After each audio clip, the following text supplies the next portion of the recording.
Hello दोस्तों, आप लोगों का स्वागत है हमारे चैनल स्टोरी बाय डी के एफएम पर। दोस्तों, अगर हमारे चैनल पर नए हो तो सब्सक्राइब कर लो हमारे चैनल स्टोरी बाय डी के एफएम को, क्योंकि स्पिरिट वर्ल्ड और सुपर योद्धा ध्रुव रिटर्न हमारे ही चैनल पर सबसे पहले आता है।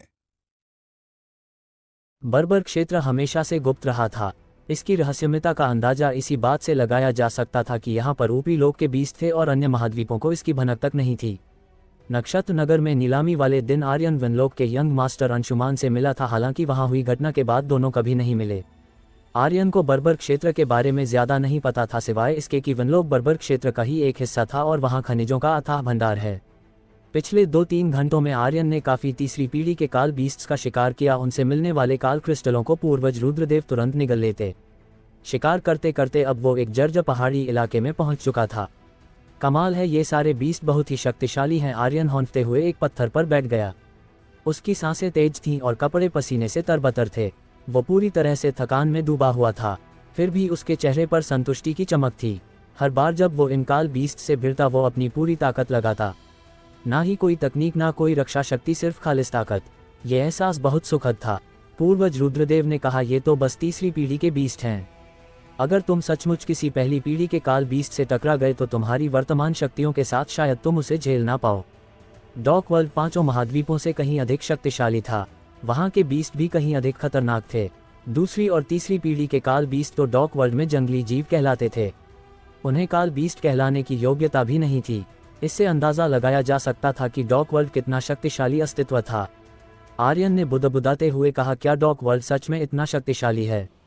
पूर्वज रुद्रदेव की आंखें चमकी। उन्होंने कहा, बिल्कुल, डॉक वर्ल्ड तुम्हारी सोच से भी कहीं ज्यादा शक्तिशाली है। तापकाल को पार करने के बाद धरती के योद्धाओं का पहला पड़ाव डॉक वर्ल्ड ही है। डॉक वर्ल्ड एक योद्धा का स्वर्ग है। ये सच्चे शक्तिशाली लोगों की दुनिया है। धरती की तुलना डॉक वर्ल्ड से नहीं की जा सकती। ये सुनकर आर्यन हैरान नहीं हुआ, बल्कि उसके चेहरे पर उत्साह की लहर दौड़ गई। वो बुदबुदाया, तो इसका मतलब है कि डॉक वर्ल्ड में ढेर सारे किंग होंगे। हाँ, उनके साथ लड़ना तो मजेदार होगा। आर्यन का दिमाग एक योद्धा की तरह काम करता था। उसके लिए जिंदगी का मजा सिर्फ एक ही चीज में था, लड़ना, जीतना और भी शक्तिशाली बनना। अगर सामने कोई शक्तिशाली दुश्मन ना हो तो खेल का क्या मजा। तभी पूर्वज रुद्रदेव को अचानक एक खतरनाक आभा महसूस हुई। उन्होंने तुरंत चेतावनी दी, आर्यन बचो। आर्यन ने बिना सोचे प्रतिक्रिया दी। उसका शरीर हवा में उछला और वो हवा में तैरने लगा। उसने नीचे देखा, जहां वो अभी बैठा था वहां अब एक लड़का खड़ा था। लड़के ने उस पर छिपकर हमला किया था। ये देखकर कि आर्यन ने उसके हमले को चकमा दे दिया, लड़के की आंखें सख्त हो गईं। वह तिरस्कार भरे लहजे में बोला, तू मेरे हमले से बच गया। देखता हूं तू और कितना चकमा दे सकता है। उसके बोलने से पहले ही उसकी आकृति धुंधली होकर गायब हो गई। हवा में एक कंपन हुआ और लड़के की आवाज के साथ आर्यन के सीने पर हमला हुआ बचकर दिखा। जैसे ही उसकी हथेली आर्यन के सीने से टकराए, आर्यन का शरीर सफेद धुंध में बदलकर गायब हो गया। ये बस उसका क्लोन था। असली आर्यन उस लड़के की पीठ के पीछे खड़ा था, मुंह पर हल्की मुस्कान लिए। बचने की बारी तेरी है, ये कहते हुए उसने लड़के की पीठ पर जोरदार मुक्का मारा। जो कोई उस पर छिपकर हमला करे उसे आर्यन कतई नहीं बख्शता था। उसका मुक्का भयंकर शक्ति के साथ लड़के की पीठ से टकराया, लेकिन उसने ये नहीं सोचा था कि लड़के को इस मुक्के से ज्यादा फर्क नहीं पड़ेगा। उसका शरीर बस हल्का सा झुका और उसे कोई खास नुकसान नहीं हुआ। उसकी केवल 1 HP घटी। ये क्या बकवास है, आर्यन ने मन ही मन कोसा। भले ही इस मुक्के की शक्ति उसकी पूरी ताकत नहीं थी, फिर भी ये एक अनंतवीर का मुक्का था, तो ये सिर्फ एक का नुकसान कैसे कर सकता था? ये क्या माजरा था? और लड़के की पीठ से टकराने के बाद उल्टा आर्यन का हाथ सुन्न हो गया, जैसे उसने किसी मोटी इस्पात की दीवार पर हमला किया हो। उसका पूरा हाथ इतना हिल गया कि नसें उखड़ने को थीं। उसका अपना नुकसान लड़के से कहीं ज्यादा था। वो सोचने लगा कि क्या बर्बर क्षेत्र के सभी योद्धा इतने शक्तिशाली होते हैं? तो फिर अंशुमान उस समय इतना शक्तिशाली क्यों नहीं था? ये बात उसकी समझ से परे थी। पूर्वज रुद्रदेव ने कहा, ये नहीं कि तुम्हारी शक्ति काफी नहीं है, ये है कि उसके पास डार्क वर्ल्ड का रक्षा कवच है। डार्क वर्ल्ड का रक्षा कवच? तो क्या ये लड़का डार्क वर्ल्ड से है? आर्यन ने तुरंत पूछा। पूर्वज रुद्रदेव ने कहा, नहीं, उसमें डार्क वर्ल्ड के योद्धा की आभा का जरा भी अंश नहीं है। वो ज्यादा से ज्यादा बस डार्क वर्ल्ड के किसी मास्टर का शिष्य हो सकता है या कुछ और। धत तेरी की कितना उबाऊ है। मैं तो सोच रहा था कि डार्क वर्ल्ड के योद्धा धरती पर हमला करने वाले हैं। मैंने सोचा था कि डार्क वर्ल्ड के योद्धाओं से ढेर सारी XP मिलेगी। आर्यन बुदबुदाया। आर्यन का मुक्का खाकर लड़का गुस्से से पागल हो गया, जैसे उसके आत्मसम्मान को ठेस पहुंची हो। उसने तुरंत पलटकर आर्यन पर हमला किया। कुत्ते, तूने मुझे मारने की हिम्मत की, मैं तुझे अपंग कर दूंगा। उसके शरीर से खतरनाक शक्तियां निकल रही थी, पर आर्यन ने उसे कोई मौका नहीं दिया। उसने बिजली की गति से लड़के के सिर पर जोरदार हमला किया, पहाड़ तोड़ मुक्का। हवा में 2 तेज धमाके गूंजे। इस बार आर्यन के हाथों में पहले से कहीं ज्यादा शक्ति थी। लड़के के सिर के ऊपर उसके रक्षा कवच में दरारें पड़ गई। वो नीचे एक धमाके के साथ गिरा और जमीन पर एक गहरा गड्ढा बन गया। लड़के के बाल बिखर चुके थे, वो दयनीय हालत में था। हवा में तैरते आर्यन को घूरते हुए वो गुस्से में चिल्लाया, कमीने, मैं तुझे मार डालूंगा। आर्यन के मन में भी थोड़ी नाराजगी थी। आखिर इस लड़के का कवच किस मिट्टी का बना है? 2 वारों में भी सिर्फ 100 अंक का नुकसान हुआ। ये कवच मुझे पसंद आया, हा हा हा। वो हंसते हुए बोला। उसकी आकृति हिली और वह तेजी से लड़के की ओर बढ़ा। ठंडी हंसी के साथ उसने कहा, मैं भी तुझे मारना चाहता हूँ। उसी पल पूर्वज रुद्रदेव ने अचानक चिल्लाया, लड़के ध्यान से। आर्यन चौंक गया। उसकी प्रतिक्रिया बहुत तेज थी, पर फिर भी एक खतरनाक शक्ति बिजली की तरह उसकी ओर आई। उसकी रफ्तार इतनी तेज थी कि आर्यन की प्रतिक्रिया बेकार थी। चारों दिशाओं से शक्ति का एक जाल बन गया, जिसने पलक झपकते ही आर्यन को घेर लिया। जाल अचानक सिकुड़ गया और आर्यन को एक शिकार की तरह फंसाकर हवा में लटका दिया। आर्यन ने सिर उठाकर देखा, उसके सिर के ऊपर एक गोल सी वस्तु तैर रही थी। ये जाल उसी से निकला था। उसी समय बगल की चट्टान के ऊपर एक समूह दिखाई दिया। समूह का नेतृत्व एक लड़की कर रही थी, जिसने लाल रंग का कवच पहना हुआ था, पर यह कवच उसके केवल निजी अंगों पर था। वो एक विशाल भेड़िए जैसे बीस्ट के ऊपर बैठी थी, जो पहली पीढ़ी का काल बीस्ट था। आर्यन ने पूरी ताकत से छटपटाने की कोशिश की, पर सब बेकार था। जाल ने उसकी शक्तियों तक को सील कर दिया था। उसी पल भेड़िए पर सवार लड़की ने ठंडे स्वर में कहा, अपना समय बर्बाद मत करो, तुम इस जाल से नहीं निकल सकते। पूर्वज रुद्रदेव ने भी कहा, वो सही कह रही है। ये डॉक वर्ल्ड का एक रेलिक है, तुम इसे तोड़ नहीं सकते। जितना तुम छटपटाओगे ये जाल उतना ही कसेगा। डॉक वर्ल्ड में योद्धा इसका उपयोग मछली पकड़ने के लिए करते हैं, लेकिन यहाँ इसका उपयोग इंसानों को पकड़ने के लिए होगा, ये मैंने कभी नहीं सोचा था। आर्यन ने नाराजगी भरे स्वर में कहा, ये आखिर है क्या चीज़? पूर्वज रुद्रदेव ने जवाब दिया, ये सोल डिस्क है। डार्क वर्ल्ड में यह एक बहुत सामान्य चीज़ है। आर्यन ने कहा, जब आप कह रहे हैं कि यह एक बहुत आम चीज़ है, तो इसका मतलब आपके पास इसे तोड़ने का कोई तरीका होगा ना? नहीं है। पूर्वज रुद्रदेव ने कहा, मेरी आत्मा अभी पूरी तरह ठीक नहीं हुई है। फिलहाल मैं डार्क वर्ल्ड की किसी शक्ति को नहीं तोड़ सकता। आर्यन निरुत्तर हो गया। कमाल है, और आप कहते हैं कि आप डार्क वर्ल्ड के एक शक्तिशाली सम्राट हैं। ये तो बहुत शर्मनाक है। आर्यन के चेहरे पर निराशा छा गई। वो लड़की आर्यन के दर्द भरे चेहरे को देखकर ठंडे स्वर में बोली, क्या हुआ? मेरा दिल दुख रहा है। आर्यन ने तिरस्कार भरे लहजे में कहा, तुम लोग आखिर कौन हो? मुझे क्यों पकड़ा? वो सिर्फ अकेला नहीं था। लड़की के समूह के पीछे एक विशाल लोहे का पिंजरा था, जिसमें 10 से ज्यादा लोग थे। आर्यन की तरह उन्हें भी सोल डिस्क से पकड़ा गया था। लड़की के चेहरे पर कोई भाव नहीं था। उसने कोई जवाब भी नहीं दिया। वो सीधे बोली, इसे बंद कर दो। उसके बोलते ही उसके बगल में खड़े एक बूढ़े आदमी ने अपना एक हाथ हिलाया और धीरे धीरे आर्यन को नीचे उतार दिया। उसी पल वो लड़का जिसे आर्यन ने गिराया था तेजी से दौड़ा और आर्यन के चेहरे पर एक घूंसा मारा। एक ही घूंसे में आर्यन जाल समेत दूर उड़ गया। उसकी शक्तियां पूरी तरह सील थी। वो कोई प्रतिरोध नहीं कर सका। वो जमीन पर गिरा, उसके मुंह के कोने से खून टपक रहा था। इससे उसके दिल में गुस्सा भड़क उठा। लड़के ने ठंडी हंसी के साथ कहा, और घमंड दिखा मेरे सामने। वो धीरे धीरे आर्यन की ओर बढ़ा। उसकी आंखों में हत्या की भावना थी। आर्यन की आंखें सख्त और गहरी हो गईं। उसकी शक्ति सील थी, लेकिन इसका मतलब यह नहीं था कि उसके पास जवाबी हमले की ताकत नहीं थी। उसके शरीर में अभी भी 46 ड्रैगन थे, 3 राक्षस भी थे, और हयातों और रागनार भी। तभी भेड़िए पर सवार लड़की ने गूंजती हुई आवाज में कहा, सीरान बस करो। लड़का नहीं रुका। उसने कहा, मैं इसे मार डालूंगा। इस हरामी ने मुझ पर हमला करने की हिम्मत की थी। मैं इसे दिखाऊंगा कि मैं कितना शक्तिशाली हूँ। लड़की की आंखें सिकुड़ गईं। उसने कहा, अभी हमें लोगों की जरूरत है। दक्षिण तरंग महाद्वीप जाने के लिए हमें इनका सहारा लेना है। इसकी शक्तियाँ ठीक ठाक है। ये हमारा मिशन पूरा करने में मदद कर सकता है। तुम इसे नहीं छू सकते। लेकिन सीरान ने उसकी बात अनसुनी कर दी। वहीं आर्यन का दिल कांप उठा।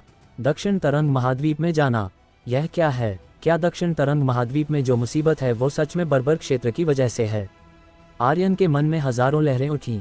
उसकी भौहें सिकुड़ गईं। वो पहले दानुज राक्षस को बुलाने वाला था, लेकिन अब उसने खुद को रोक लिया। वो जानना चाहता था कि बर्बर क्षेत्र में आखिर चल क्या रहा है। सीरान नहीं रुका। उसकी आंखों में हत्या की भावना जरा भी कम नहीं हुई। लड़की का चेहरा हल्का सा बदल गया। उसकी आवाज़ बर्फ की तरह ठंडी हो गई। वो बोली, क्या तुम मास्टर के आदेशों की अवहेलना करना चाहते हो? ये शब्द सुनते ही सीरान रुक गया। उसकी आंखें और सख्त हो गईं। उसने आर्यन को घूरते हुए कहा, लड़के ये याद रख, तू मेरे हाथों से ही मरेगा। आर्यन मुस्कुराते हुए बोला, तू भी दिमाग में बिठा ले, मैं तेरे अभी के घूंसे का बदला तेरी जान लेकर चुकाऊंगा। तेरे जैसा कचरा मेरा बाल भी नहीं बिगाड़ सकता, तू खुद को कुछ ज्यादा ही समझ रहा है, सीरन ने तंज भरे लहजे में कहा। फिर वो उस लड़की की ओर मुड़ा और बोला, इनाया, आगे से मास्टर का नाम लेकर मुझे दबाने की कोशिश मत करना। उसकी आवाज में ठंडक थी। वो बहुत घमंडी था। इनाया ने उससे बहस नहीं की। उसने अपने पास खड़े लोगों से कहा, उसे पिंजरे में डालो, इतने लोग काफी है, अब हम वापस हजम शहर की ओर जाएंगे। सीरन ने आंख के कोने से आर्यन को देखा और मन ही मन ठंडी हंसी हंसा, हजम शहर पहुंचते ही देखता हूं मैं तुम्हें कैसे मारता हूं। उसके बाद सीरन ने अपना हाथ हिलाया, सिगिल बाहर आओ। उसकी हथेली से एक रोशनी निकली और अगले ही पल उसके सामने एक भयानक भेड़िया, जिसकी आंखें सुर्ख लाल थी और बाल सुइयों जैसे थे, प्रकट हुआ। उसके आते ही इनाया का भेड़िया थोड़ा बेचैन हो गया। साफ था सीरन के भेड़िए का स्तर थोड़ा ऊंचा था। आर्यन की आंखें चमक उठी। वो उत्साह से बोला, ये भेड़िया तो एक किंग है और इसका स्तर भी कम नहीं है। पूर्वज रुद्रदेव भी उत्साह से भरे थे। उन्होंने कहा, इस भेड़िए का खून शुद्ध है। दोनों लालची लोमड़ी जैसे थे, उनके मुंह से लार टपकने लगी। जब भी आर्यन को कोई अच्छी चीज दिखती वो उसे हथियाना चाहता था। आर्यन को दो लोगों ने उठाया और पिंजरे में फेंक दिया।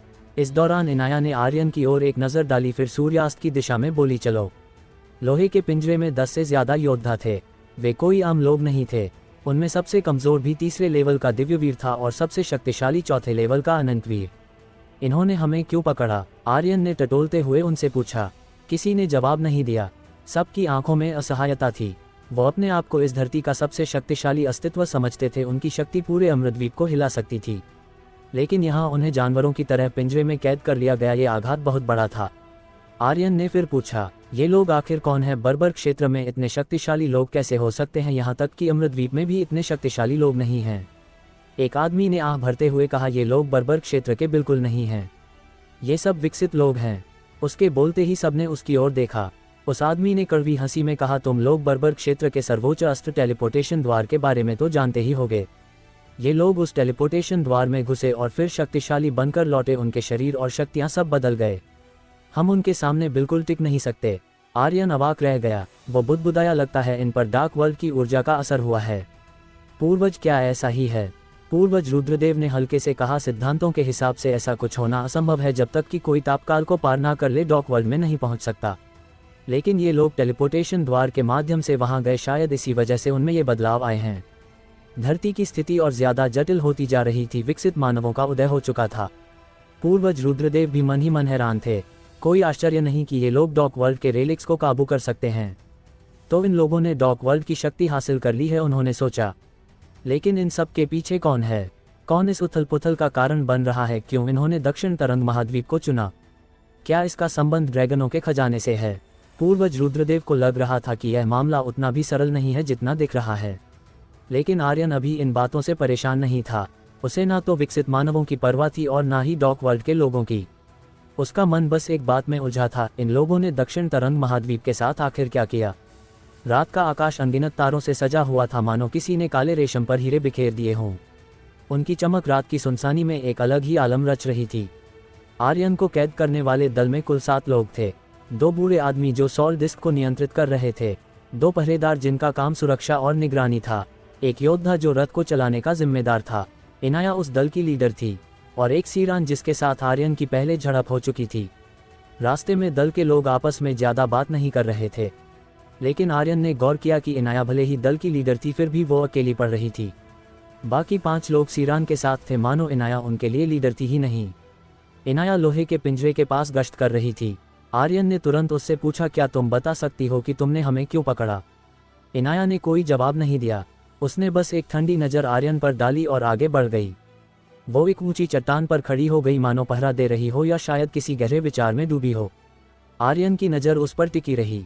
उसने मन ही मन पूर्वज रुद्रदेव से पूछा, रूहानी योद्धा कहाँ हैं?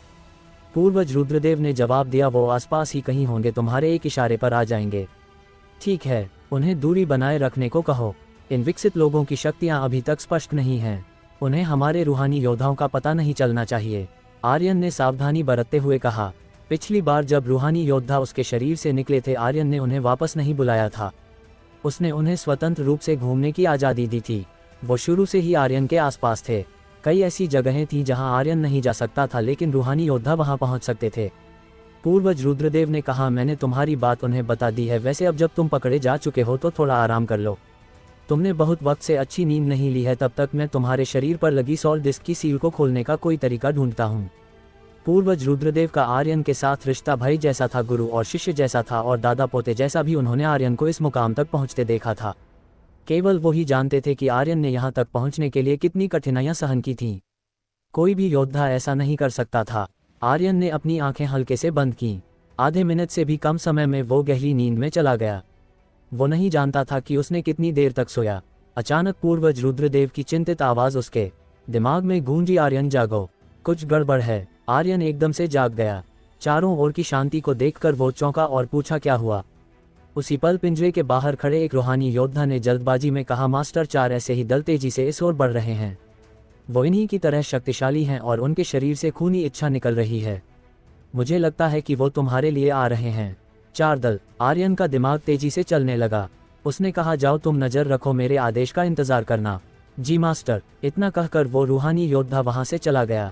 आर्यन ने पूछा, पूर्वज, मेरे शरीर पर लगी इस सील को खोलने में कितना वक्त लगेगा? रुद्रदेव ने कहा, मुझे अभी थोड़ा और वक्त चाहिए।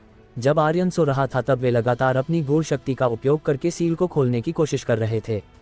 उनकी वर्तमान शक्ति अभी बहुत कमजोर थी, इसी वजह से उस रेलिक की शक्ति को खोलने में उन्हें इतना वक्त लग रहा था।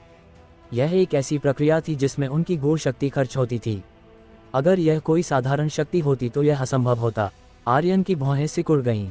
उसने तुरंत पिंजरे में मौजूद लोगों को जगाया और कहा, जागो जागो, सब लोग जागो। इन लोगों की शक्तियां कम नहीं थी। जरा सी आवाज से वो तुरंत जाग गए। कुछ लोगों ने आर्यन की ओर देखा और शिकायत की, इतना शोर क्यों मचा रहे हो? अभी तो नींद आई थी। आर्यन ने कहा, कोई मुझे बता सकता है कि इन्होंने हमें क्यों पकड़ा? बर्बर क्षेत्र में ऐसे कितने दल हैं? तुझे दिन में साफ साफ नहीं सुनाई दिया? हमें पकड़ा गया है ताकि हमें दक्षिण तरंग महाद्वीप तक पहुंचाया जाए, लेकिन उससे पहले हमें दिमागी रूप से नियंत्रित किया जाएगा, या यूं कहें हमें विकसित किया जाएगा।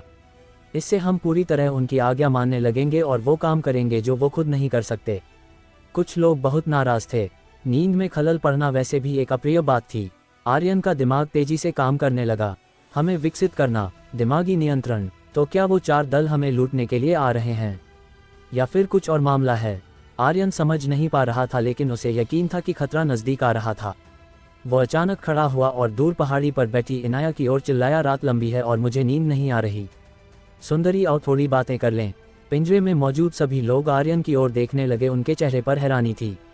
आधी रात को बातें करने से क्या मतलब था? क्या वो उस लड़की को बहलाने की कोशिश कर रहा था? इनाया ने पलट कर नहीं देखा। आर्यन ने मन ही मन बुदबुदाया, पागल औरत। फिर उसने चेहरे पर एक शरारती मुस्कान लाते हुए कहा, सुंदरी, थोड़ा मुंह तो बनाओ। अकेले पहरा देने में क्या मजा? मैं बाहर आकर तुम्हारा साथ दूं। तुम्हें जैसे चाहे वैसे साथ दूंगा। तुम्हारे कपड़े देखकर लगता है कि तुम बहुत उन्मुक्त हो। बोलो, अब तक कितनों के साथ रही हो? तुम्हारी काया और तुम्हारी सवारी देखकर लगता है कि तुम मर्दाना लड़की हो, है ना? हाँ, मैं अभी तक किसी मर्दाना लड़की के साथ नहीं रहा। सुना है ऐसी लड़कियां बहुत उग्र होती हैं, काली विधवा से भी ज्यादा जंगली। बिस्तर पर लड़के तो क्या बिस्तर भी नहीं टिक पाता। क्या कोई लड़का तुम्हें संतुष्ट नहीं कर पाया? चिंता मत करो, मैं कर सकता हूँ। मैंने एक अनमोल तकनीक सीखी है जो सारी रात आसमान को थाम सकती है। हा। ये सब आर्यन की बकवास थी, लेकिन एक बात में वो सही था। इनाया सच में एक मर्द जैसी दिखती थी और इसीलिए उसने उसे मर्दाना लड़की कहा। आर्यन के इस शोर शराबे से हर कोई जाग गया और उसने जैसा सोचा था, इनाया को गुस्से आ गया। उसकी कमर पर लटकी तलवार हिली। उसने तलवार हाथ में ली और खूनी इच्छा के साथ आगे बढ़ी। सीरान के तंबू में वो भौहें सिकुड़ते हुए बोला, बाहर ये कैसा हंगामा है? एक बूढ़े आदमी ने जल्दी से जवाब दिया, जो गुलाम हमने आज दोपहर में पकड़ा था वो लीडर के साथ छेड़खानी कर रहा है। लीडर भी गुस्सा हो गई है। थोड़ी देर में सब कुछ शांत हो जाएगा। सीरान एक पल के लिए चौंका, फिर हंसते हुए बोला, अरे हा, उस मर्दाना लड़की के साथ छेड़खानी? क्या वो मरना चाहता है? आर्यन के हंगामे से शिविर में हर कोई जाग गया। सबके चेहरों पर गुस्सा था, लेकिन साथ ही वो तमाशा देखने की उत्सुकता से भी भरे थे। लीडर को छेड़ना, एक गुलाम की तो बात ही छोड़ो, ये लोग खुद भी ऐसा करने की हिम्मत नहीं कर सकते थे। खासकर जब आर्यन ने मर्दाना लड़की का जिक्र किया तो इनाया के दिल में एक नस जैसे छू गई। वो आर्यन को इतनी आसानी से नहीं छोड़ने वाली थी। इनाया के हल्के फुल्के कवच को देखकर कोई भी गलतफहमी में पड़ सकता था। उसका कवच महज 3 हिस्सों का था, लेकिन वो असल में एक उग्र और खतरनाक योद्धा थी। अगर उसे गुस्सा आ जाए तो अंजाम अच्छा नहीं होता था। लड़के, तू सचमुच जीने से तंग आ चुका है। मैंने तुझ जैसे मौत से ना डरने वाले को पहले कभी नहीं देखा। बस हमें अपने साथ मत फंसाना। पिंजरे में बंद लोग आर्यन से दूरी बना रहे थे, जैसे डर रहे हों कि कहीं वो इस आग में ना झुलस जाएं। इनाया के हाथ में तलवार चमक रही थी। वो पिंजरे के सामने पहुंची और आर्यन को घूरते हुए बोली, अगर तूने अभी मुंह बंद नहीं किया तो मैं तेरा मुंह तोड़ दूंगी। आर्यन ने कहा, तू नहीं तोड़ेगी। इनाया ने जवाब दिया, आजमा कर देख। आर्यन ने मुस्कुराते हुए कहा, अगर तूने मेरा मुंह तोड़ दिया तो मैं कुछ बोल ही नहीं पाऊंगा, और फिर तुम्हें कैसे पता चलेगा कि तुम लोग भिड़ने वाले हो। उसके बोलते ही इनाया की नज़रें ठंडी पड़ गईं। उसने आर्यन को गंभीरता से देखा। तभी सीरान बाहर आया और जोर से हंसते हुए बोला, लड़के हम घिर गए हैं। इस बर्बर क्षेत्र में हमारा बाल भी बांका करने की हिम्मत किस में है? ये तो सीधे मौत को न्योता देना है। सीरान जरा भी नहीं डरा, क्योंकि बर्बर क्षेत्र में कोई भी उनका मुकाबला करने की हिम्मत नहीं करता था। आर्यन ने हल्के से मुस्कुराते हुए कहा, अगर तुम्हारे अपने लोग ही हों तो। सीरान ने उसे घूरा और तंज भरे लहजे में बोला, अपने लोग? ये तो और भी असंभव है। तुझे नहीं पता मैं कौन हूँ? अगर किसी ने मुझे छूने की हिम्मत की। उसका वाक्य पूरा होने से पहले ही एक खास तीर हवा को चीरता हुआ आया और उसके सीने को भेद गया। वो तुरंत जमीन पर गिर पड़ा। उसके मुंह से खून की धार उछली। वो घबराहट में चिल्लाया, जल्दी मुझे बचाओ। उसके शरीर का रक्षा कवच एक पल में भेद दिया गया था। वो इतना डर गया कि उसकी पतलून गीली हो गई। इनाया ने एक नज़र आर्यन की ओर देखा और तुरंत चिल्लाई, दुश्मन का हमला। आर्यन ने कहा, जल्दी मुझे आज़ाद करो, मैं तुम्हारी मदद कर सकता हूँ। इनाया ने उसकी बात अनसुनी कर दी और 2 पहरेदारों से बोली, इनकी निगरानी करो, किसी को इन्हें छीनने मत देना। इतना कहकर उसने अपने भेड़िए को बुलाया और एक छलांग में वो उसकी पीठ पर सवार हो गई और पहाड़ी की चोटी की ओर दौड़ी। उसने चारों ओर से आ रहे शिकारी दलों को देखा। इनाया की नज़रें सिकुड़ गईं। वो चिल्लाई, तीसरे एल्डर तुम ऐसा क्यों कर रहे हैं? दल में से एक बूढ़ा आदमी हल्का सा कांपा। फिर वो हंसते हुए बोला, वाकई इनाया, तूने तुरंत अंदाजा लगा लिया कि मैं हूँ। यह अच्छा है, इससे मुझे अपना चेहरा छिपाने और चोरों की तरह बर्ताव करने की जरूरत नहीं पड़ेगी। वो बूढ़ा आदमी सामने आया और ठंडी हंसी हंसते हुए कहा, इनाया सीरान, मैं तुम्हें एक मौका देता हूँ। मेरे सामने घुटने टेको और मेरे प्रति निष्ठा दिखाओ। ये गोली निगल लो और मैं तुम्हारी जान बख्श दूंगा। ये कहते हुए उसने अपनी हथेली में 2 काली गोलियां निकाली। सीरान ने गोली देखते ही चेहरा बदल लिया और बोला, तीसरे एल्डर, आज से मैं आपका अनुसरण करूंगा और पूरी तरह निष्ठावान रहूंगा। लेकिन मुझे ये जहरीली आत्मा गोली निगलने की जरूरत नहीं है ना। मैं स्वर्ग की कसम खाता हूँ कि मैं आपके प्रति वफादार रहूंगा। उसके सीने में अभी भी तीर धंसा था। पहले वह घमंडी चेहरा लिए खड़ा था, लेकिन अब वो घुटनों पर गिरकर गिड़गिड़ा रहा था। बूढ़े आदमी ने ठंडी हंसी हंसी और बोला, जब तू मेरे प्रति वफादार है तो पहले ये जहरीली आत्मा गोली निगल ले, मैं बाद में इसका इलाज दूंगा। इनाया ने कहा, तीसरे एल्डर, आप ऐसा क्यों कर रहे हैं? बूढ़े आदमी ने जवाब दिया, बहुत आसान है। मैं भी ड्रैगनों का गुप्त खजाना हासिल करना चाहता हूँ। मैंने अंबर कुल में इतने साल बिताए, लेकिन मुझे कभी कुछ नहीं मिला। अब मुझे वो हासिल करना है जो मेरा हक है। बोलते हुए उसकी नज़रें पिंजरे की ओर गईं। वो पिंजरे में बंद आर्यन को देख रहा था। उसकी आंखों में उत्तेजना की चमक थी। आर्यन का दिल कांप उठा। क्या उसे मेरी असली पहचान पता है? अब संपूर्ण तरंग महाद्वीप में हर कोई जानता था कि आर्यन ही भविष्यवाणी का पात्र है। केवल वही ड्रैगन क्षेत्र खोल सकता था। लगभग सभी शक्तिशाली योद्धा, यहाँ तक कि वर्षों से एकांतवास में गए लोग भी आर्यन को अब काबू करना चाहते थे, ताकि वो सबसे पहले ड्रैगनों का गुप्त खजाना हासिल कर सकें। तीसरे एल्डर भी इसका अपवाद नहीं थे। ये कहा जा सकता था कि इन कुछ वर्षों में वो एक मौके की तलाश में था। अब वो मौका आखिरकार आ गया था। इनाया ने कहा, तीसरे एल्डर, ड्रैगनों का गुप्त खजाना कुलपति का लक्ष्य है। भले ही आप यहाँ आकर हमारा सफाया कर दें, मुझे नहीं लगता कि आप ड्रैगनों का गुप्त खजाना हासिल कर पाएंगे। तीसरे एल्डर ने ठंडी हंसी हंसी और बोले, तुम्हें मारकर मुझे वो खजाना नहीं मिलेगा। लेकिन उसने अपनी नज़रें उठाईं। एक बार फिर उसने आर्यन पर नज़रें टिकाईं और बोला, अगर मुझे वो मिल गया तो ये ड्रैगनों के गुप्त खजाने को हासिल करने के बराबर है। सबकी नज़रें आर्यन की ओर मुड़ गईं। सीरान ने ठंडी हंसी हंसते हुए कहा, वो तो बस एक गुलाम है। उसे हासिल करके ड्रैगनों का गुप्त खजाना मिल जाएगा। तीसरे एल्डर, क्या आप पागल तो नहीं हो गए? तीसरे एल्डर ने उसका भेद नहीं खोला, लेकिन आर्यन को बहुत गंभीरता से देख रहे थे। जितना वे उसे देखते, उनकी आंखों में उत्तेजना उतनी ही बढ़ती जा रही थी। इनाया चौंक गई। वो बोली, क्या वो भविष्यवाणी का पात्र है? वो आर्यन है। उसके बोलते ही सीरान भी सन रह गया। आर्यन का दिल कांप उठा। कमाल है, तो ये सब मेरे लिए आए हैं? धत पूर्वज, क्या आप थोड़ा जल्दी कर सकते हैं? ये सब मेरे पीछे पड़े हैं। आर्यन के मन में अब बेचैनी थी। उसके हाथ पैर बंधे थे, उसकी शक्तियां सील थी। उसे लग रहा था जैसे वो कटाई की मेज पर रखा मछली हो जिसका कत्ल होने वाला हो। सीरान ने कहा, तीसरे एल्डर, आप जरूर गलत होंगे। आर्यन बर्बर क्षेत्र में कैसे हो सकता है? उसे तो अमृतद्वीप में होना चाहिए। इनाया भी समझ नहीं पा रही थी, लेकिन उसके अंतर्मन ने उसे बताया कि पिंजरे में बंद ये व्यक्ति आर्यन ही है। तीसरे एल्डर धीरे धीरे आगे बढ़े। वो पिंजरे के पास आए आर्यन को देखते हुए बोले, बस ये गोली निगल लो और मैं तुम्हें आज़ादी दूंगा, और मैं तुम्हें ड्रैगन पूंछ की समाधि तक भी ले जाऊंगा। तुम बर्बर क्षेत्र में उसी को ढूंढने आए हो ना। मानो उन्होंने आर्यन की हर बात को पढ़ लिया हो। फिर तीसरे एल्डर ने कुटिल हंसी हंसते हुए कहा, आर्यन क्या मैं सही हूँ? आर्यन के मुंह के कोने हल्के से मुड़े। वो मुस्कुराते हुए बोला, मुझे बड़ी हैरानी हो रही है, तुझे मेरी पहचान कैसे पता चली और तुझे मेरा मकसद कैसे मालूम? तीसरे एल्डर ने कहा, यह बहुत आसान है। अमृतद्वीप में मेरे लोग तुम पर नजर रखे हुए थे। कुछ दिन पहले नक्षत्र नगर में जो कुछ हुआ वो मुझे सब पता है। तुम अचानक गायब हो गए और बर्बर क्षेत्र में दिखे। इसका केवल एक कारण हो सकता है, ड्रैगन पूंछ की समाधि बर्बर क्षेत्र में है, और मुझे संयोग से ड्रैगन पूंछ की समाधि का स्थान पता है। तुम ड्रैगन पूंछ की शक्ति हासिल करके ड्रैगन क्षेत्र खोलना चाहते हो ना? तुम बदला लेना चाहते हो और अमर महल को पलट देना चाहते हो ना? हाँ हाँ, मेरे साथ हाथ मिलाओ, मैं तुम्हारे लिए सारी बाधाएं हटा दूंगा। बस ये गोली निगल लो और सब कुछ आसान हो जाएगा। तीसरे एल्डर का आत्मविश्वास 100 गुना बढ़ गया था। उन्हें लग रहा था कि आर्यन का भाग्य उनके हाथ में है। तो व्यूवर्स, आपको को क्या लगता है, क्या होगा इस नॉवल में आगे? ये जानने के लिए सुनते रहिए स्पिरिट वर्ल्ड के अगले चैप्टर सिर्फ और सिर्फ हमारे चैनल रोज बस पर। और हाँ, अगर चैप्टर पसंद आया हो तो लाइक और कमेंट जरूर कर देना।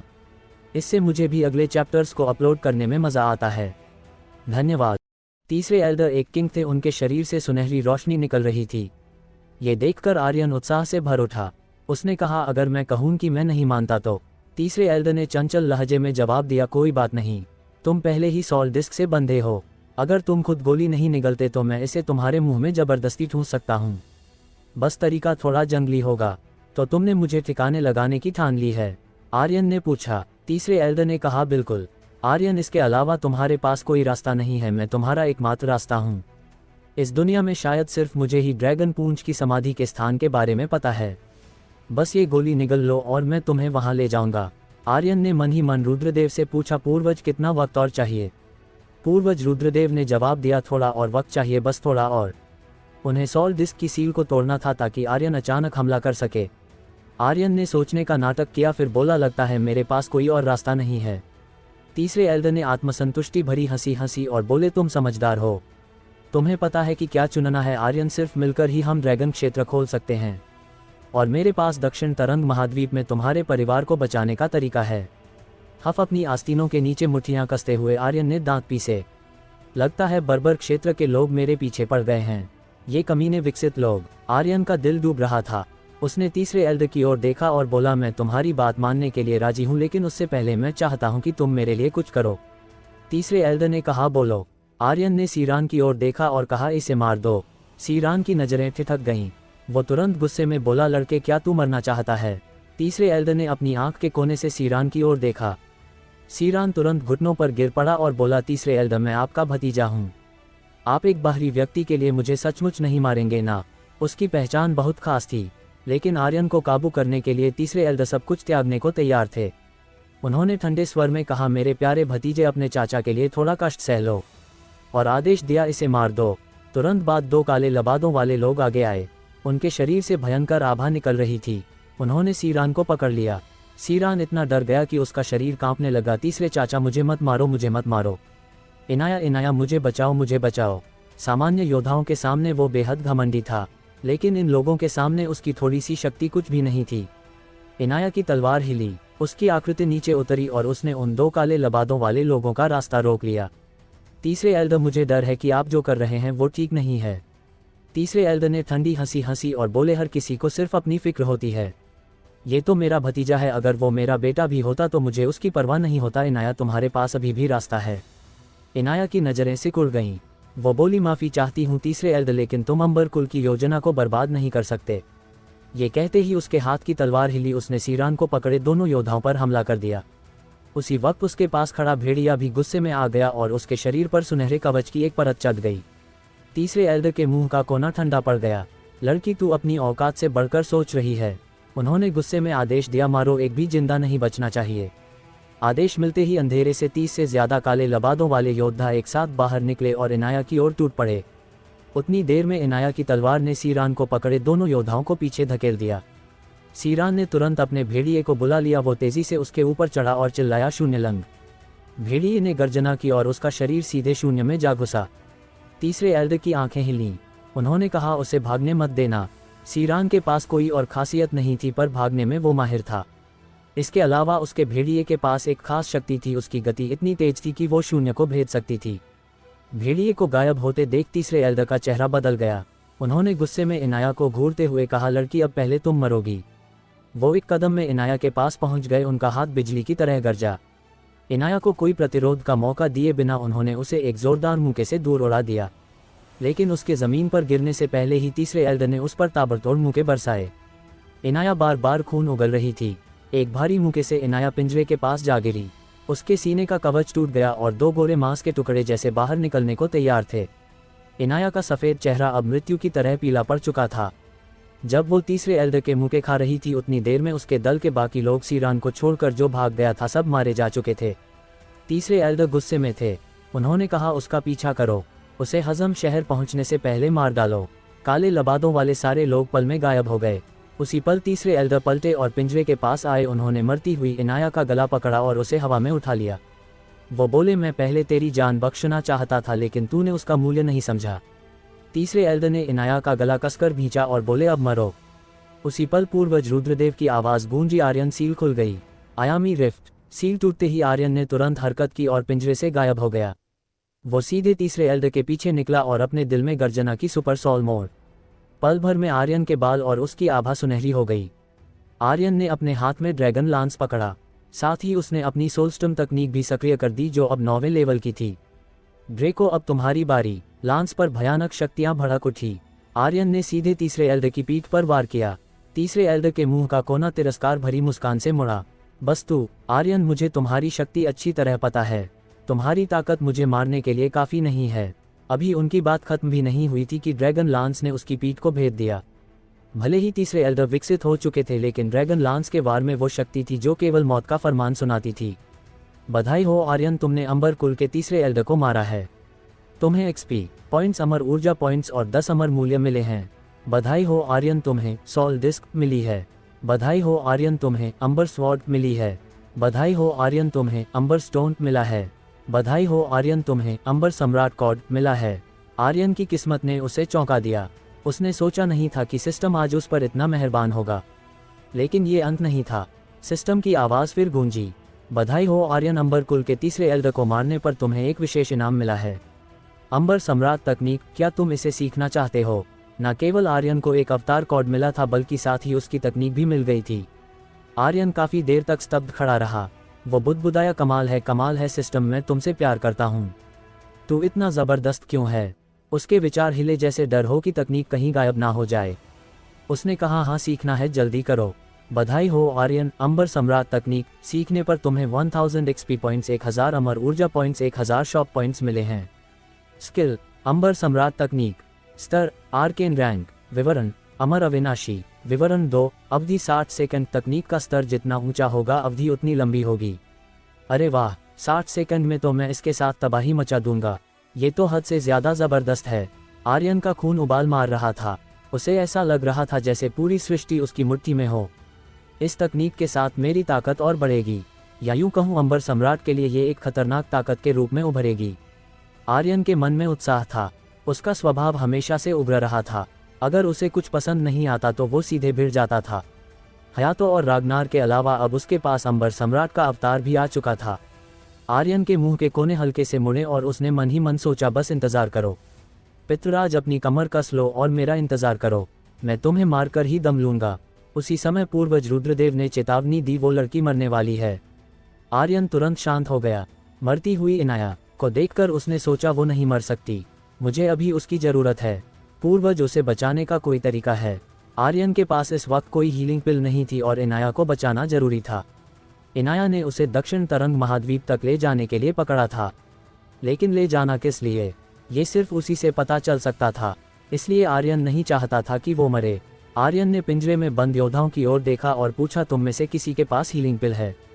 सबने सिर हिलाया। जो लोग पहले आर्यन को तुच्छ समझ रहे थे वो अब सीधे बैठ गए।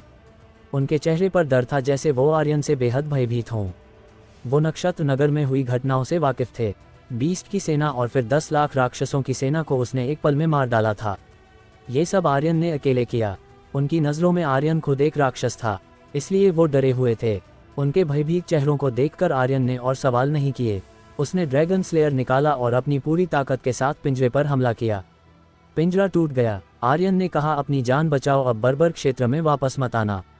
इसके बाद आर्यन ने इनाया को अपनी पीठ पर लादा और दूसरी दिशा में उड़ चला। वो उलझन में था और बोला, पूर्वज, पहले तो आपके पास ढेर सारे तरीके होते थे, बस एक इंसान को बचाना है। आपके पास कोई तरीका कैसे नहीं हो सकता? पूर्वज रुद्रदेव ने कहा, एक तरीका है, सबसे आसान और सबसे तेज। ये तुम पर निर्भर करता है कि तुम तैयार हो या नहीं। आर्यन ने जल्दबाजी में कहा, बात को मत घुमाओ, इस वक्त क्या तैयार और ना तैयार, जल्दी बताओ। पूर्वज रुद्रदेव ने कहा, युग्म साधना। क्या? आर्यन थोड़ा उलझन में पड़ गया। उसने पूछा, युग्म साधना का मतलब क्या है? पूर्वज रुद्रदेव ने कहा, मैंने तुम्हें जो ब्लड लाइन दी थी वो शक्तियों और दूसरी ब्लड लाइन्स को निगल सकती है, लेकिन ये किसी औरत के मिलन के साथ भी उसकी शक्तियों को अवशोषित कर सकती है। तब न केवल ये उसकी शक्तियों को अवशोषित करेगी बल्कि उसके सारे घावों को भी भर देगी। अगर तुम इस लड़की के साथ वो सब करोगे तो यह उसके सारे जख्मों को भर देगा, चाहे कितने ही गहरे और पुराने हों। ये सबसे तेज तरीका है और इस समय एकमात्र तरीका भी। लड़के, तुम्हारी किस्मत अच्छी है। आर्यन अवाक रह गया। उसने कभी नहीं सोचा था कि यह ऐसा तरीका होगा। उसने टटोलते हुए पूछा, पूर्वज, आप मुझसे मजाक तो नहीं कर रहे ना? खां खां खां, पूर्वज रुद्रदेव ने खांसते हुए कहा, अब ये तुम पर यकीन करो चाहे मत करो। वैसे भी इससे तुम्हारा कोई नुकसान नहीं होगा, उल्टा तुम्हें फायदा ही होगा। इस लड़की की काया कमाल की है। और मन ही मन बोले, ये सब तुम्हारे भले के लिए है, ये लड़की बहुत खास है। लेकिन ये बात उन्होंने अपने तक ही रखी, शायद पूर्वज रुद्रदेव कुछ छिपा रहे थे। फिर उन्होंने आर्यन को उकसाया, मैंने तरीका बता दिया है, उसे बचाना है या नहीं ये तुम पर है। ठीक है, मैं अब जा रहा हूँ, बिना जरूरत मुझे मत बुलाना। एक बात याद दिला दूं, इस लड़की के पास अब 2 घंटे से भी कम वक्त बचा है। इतना कहकर वो पूरी तरह से आर्यन के शरीर से गायब हो गए। आर्यन ने अपनी बाहों में इनाया को देखा। वाकई पूर्वज रुद्रदेव सही थे, उस लड़की की काया गजब की थी। भले ही वो थोड़ी लड़के जैसी लगती थी क्योंकि उसके बाल छोटे और हाथ पैरों पर टैटू थे, लेकिन उसका सफ़ेद रंग और चेहरे की बनावट ऐसी थी मानो ऊपर वाले ने उसे फुर्सत से गढ़ा हो। खासकर सीने पर उसके 2 उभार जो कवच चटकने के बाद बाहर झांक रहे थे। आर्यन ने जबरदस्ती अपनी लार ली और आगे सोचने की हिम्मत नहीं की। दूर एक छोटे जंगल को देखकर उसने अपनी मुट्ठियां कसी और मन ही मन सोचा, ठीक है, आयामी रिफ्ट। पलक झपकते ही वो जंगल में पहुंच गया। उसने इनाया को जमीन पर लिटाया और उसकी बेहोशी की हालत को देखते हुए आर्यन ने हरकत की और उसके चेतना में प्रवेश किया। चाहे वो सुन पाए या न सुन पाए, उसने कहा, मुझे माफ़ करना, मैं ये तुम्हें बचाने के लिए कर रहा हूँ। अगर मैं ऐसा न करता तो तुम मर जाती। माफ़ करना। आर्यन कोई संत पुरुष नहीं था, लेकिन वो कोई जघन्य अपराधी भी नहीं था और उसे इस तरह की चीज़ें आपसी सहमति से करना ज़्यादा पसंद था। इससे वो अपनी खूबियों को बेहतर ढंग से दिखा सकता था। गुड़गुड़। आर्यन का कंठ हिला और थूकने गला। वो मन ही मन बुदबुदाया, आखिरकार इस दुनिया में मेरा कौमार्य टूटने जा रहा है। कहाँ से शुरू करूं? अपने पिछले जन्म में भी उसने केवल एक बार ये काम किया था, लेकिन उस समय भी वो होश में नहीं था, तो कहना गलत नहीं होगा कि वो अभी तक कुंवारा ही था। ऐसा नहीं था कि आर्यन का मन नहीं था, लेकिन उसे पता ही नहीं था कि शुरू कहाँ से करे। हफ बस कौमार्य तोड़ना है ना? मैंने ना जाने कितने ही युद्ध लड़े हैं, ये तो बस छोटी सी बात है। आर्यन की सांसें तेज हो गईं। उसे सचमुच नहीं पता था कि कैसे करना है। ये बहुत मुश्किल था। वो सोच रहा था कि इससे बेहतर तो वो कुछ किंग बीस्ट से सीधे भिड़ जाए, लेकिन वक्त कम था। अगर वो जल्दी नहीं करता तो इनाया को सचमुच यमराज के पास जाना पड़ता। चलो करते हैं, जो होगा देखा जाएगा। समय बहुत धीरे धीरे बीत रहा था, इतना धीरे कि अचानक सिस्टम की आवाज़ गूंज उठी। बधाई हो आर्यन, तुम्हारी लहू सम्राट ब्लड लाइन ने एक नोबल रैंक की ब्लू मून ब्लड लाइन अवशोषित की है। बधाई हो आर्यन, तुम्हारी लहू सम्राट ब्लड लाइन की रैंक बढ़ी है क्योंकि इसने एक नोबल रैंक की ब्लड लाइन को अवशोषित किया है। ये लहू सम्राट से कर्सर ब्लड लाइन बन चुकी हैं। एक शाप की तरह यह अब हर शक्ति को निगल सकती है। आर्यन के शरीर में घनीभूत सेकंडों छोटी छोटी खून की बूंदों ने मिलकर एक गाढ़ी खून की बूंद को जन्म दिया, जो पहले से ज्यादा शुद्ध और शक्तिशाली लग रही थी। क्योंकि इनाया के शरीर में जो ब्लड लाइन थी, न केवल वो डार्क वर्ल्ड की थी बल्कि वहां भी एक उच्च श्रेणी की थी और आर्यन ने उसे पूरी तरह निगल लिया था। पूर्वज रुद्रदेव हंसे और मन ही मन सोचा, लड़के, यही है तुम्हारी असली ब्लड लाइन। धरती का मंच बहुत छोटा है, मुझे पता है कि तू जल्द ही इससे बाहर कूद जाएगा। डॉक वर्ल्ड तुम्हारा असली मंच है, वो एक ऐसी दुनिया है जहां ब्लड लाइन ही राज करती है। इसलिए शुरुआत से ही मैंने कर्सर ब्लड लाइन बनाने के बारे में सोचा ताकि ये हर किसी को निगल जाए। मेरी सारी उम्मीदें बस तुझ पर ही है। वास्तव में आर्यन को नहीं पता था कि पूर्वज रुद्रदेव ने जो ब्लड लाइन बनाई वो खासतौर पर उसे डॉक वर्ल्ड में तैयार करने के लिए थी। धरती पर कर्सर ब्लड लाइन ज़्यादा प्रभावशाली नहीं थी, डॉक वर्ल्ड ही वो मंच था जहां आर्यन का असली प्रदर्शन होने वाला था, जहां कर्सर ब्लड लाइन अपनी पूरी शक्ति दिखा सकती थी। लेकिन इससे पहले इसे लहू सम्राट से कर्सर बनाना जरूरी था, और इसके दो तरीके थे। पहला 10,000 यूनिक रैंक की ब्लड लाइनस को निगलना, दूसरा एक नोबल रैंक ब्लड लाइन को युग्म साधना के जरिए निगलना। ये सबसे तेज और आसान तरीका था। अपनी ब्लड लाइन की रैंक बढ़ने के साथ आर्यन स्पष्ट रूप से महसूस कर सकता था कि उसके शरीर की शक्ति बढ़ रही थी। उसी समय उसी पल आर्यन के निचले शरीर में उजाड़ शक्ति का विस्फोट हुआ। ओह! इनाया ने एक नाजुक सिसकारी भरी। उसके गाल लाल हो गए, उसका पूरा शरीर कई बार कांप उठा। उसका शरीर हल्का सा लकवाग्रस्त हो गया, जैसे उसने एक लंबी जंग लड़ी हो। वो बेहद थक गई थी, लेकिन एक बात थी, पहले की तुलना में उसकी सांसें अब शांत हो चुकी थीं। आर्यन ने अपने दिल में चिल्लाकर कहा, पूर्वज बाहर आओ। पूर्वज रुद्रदेव ने हल्के से हंसते हुए कहा, लड़के कैसा लगा? जरूर मजा आया होगा, हा हा हा। छी पूर्वज, तुम मुझे क्या समझते हो? मैं भले ही जानवर से बदतर हूँ, लेकिन किसी की कमजोर हालत का फायदा नहीं उठा सकता, खासकर जब वो मरने की कगार पर हो। तुमने हद कर दी। आर्यन थोड़ा गुस्से में था। पूर्वज ने तिरस्कार भरे लहजे में कहा, लड़के ऐसा मत बन जैसे तू मासूम हो। ये क्या है? वो बस एक लड़की है। एक मर्द के तौर पर तुझे इतना खुदगर्ज नहीं होना चाहिए। तू वो शख्स है जो बड़े काम करेगा। ऊंचाइयों तक पहुंचने के लिए तुझे बेईमानी सीखनी होगी। जब तू डॉक वर्ल्ड में जाएगा तो समझेगा कि ऐसी चीजें तो छोटी मोटी बातें हैं। अभी तूने महसूस किया कि तेरी ब्लड लाइन की रैंक बढ़ गई है। तुझे ऐसी और ढेर सारी लड़कियों की जरूरत पड़ेगी। पूर्वज रुद्रदेव जैसे उत्तेजित हो गए थे। धरती कुछ भी नहीं है। डॉक वर्ल्ड एक ऐसी दुनिया है जहां कुत्ता कुत्ते को खा जाता है। अगर तूने अपनी ब्लड लाइन का स्तर नहीं बढ़ाया तो तू डॉक वर्ल्ड में टिक नहीं पाएगा, समझा?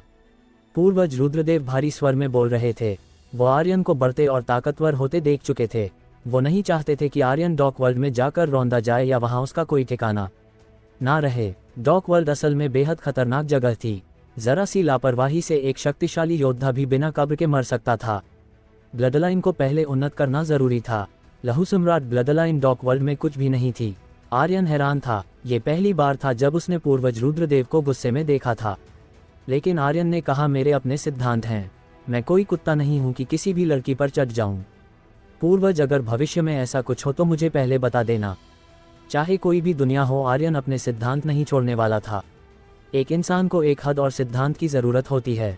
औरतों के मामले में भी यही बात थी। आर्यन कोई जानवर या पशु नहीं था कि कोई भी औरत चले। वो एक इंसान था, एक जीवित इंसान। पूर्वज रुद्रदेव ने कहा, सिद्धांत? डॉक वर्ल्ड में कोई सिद्धांत नहीं होते। तुझे पता है डॉक वर्ल्ड को डॉक क्यों कहते हैं? क्योंकि वो पूरी तरह अराजक है, जैसे शुरुआती अराजकता की दुनिया। वहाँ कोई सिद्धांत नहीं है। अगर तू ताकतवर नहीं है तो तुझे खा लिया जाएगा। लड़के, मुझे पता है कि तुझ में एक खास शक्ति है जो आम योद्धाओं से अलग है, लेकिन तुझे ये समझना होगा कि ये एक ऐसी दुनिया है जहाँ इंसान इंसान को खा जाता है। और देख, उसका चेहरा गुलाबी हो गया है, उसकी सांसें सामान्य हो गई हैं। उसके शरीर का सारा दर्द तूने सोख लिया है। क्या मैंने तुझसे झूठ बोला? इनाया के शरीर की सारी चोटें पूरी तरह गायब हो चुकी थीं। थोड़ी देर में वो जागने वाली थी। इस मामले में पूर्वज रुद्रदेव ने उससे झूठ नहीं बोला था। आर्यन चुप हो गया। पूर्वज रुद्रदेव का लहजा भी नरम पड़ गया। उन्होंने कहा, आर्यन, मुझे पता है कि तू शायद इसे दिल से स्वीकार नहीं कर पा रहा। आखिरकार ये लड़की तुझे एक दिन से भी कम समय से जानती है।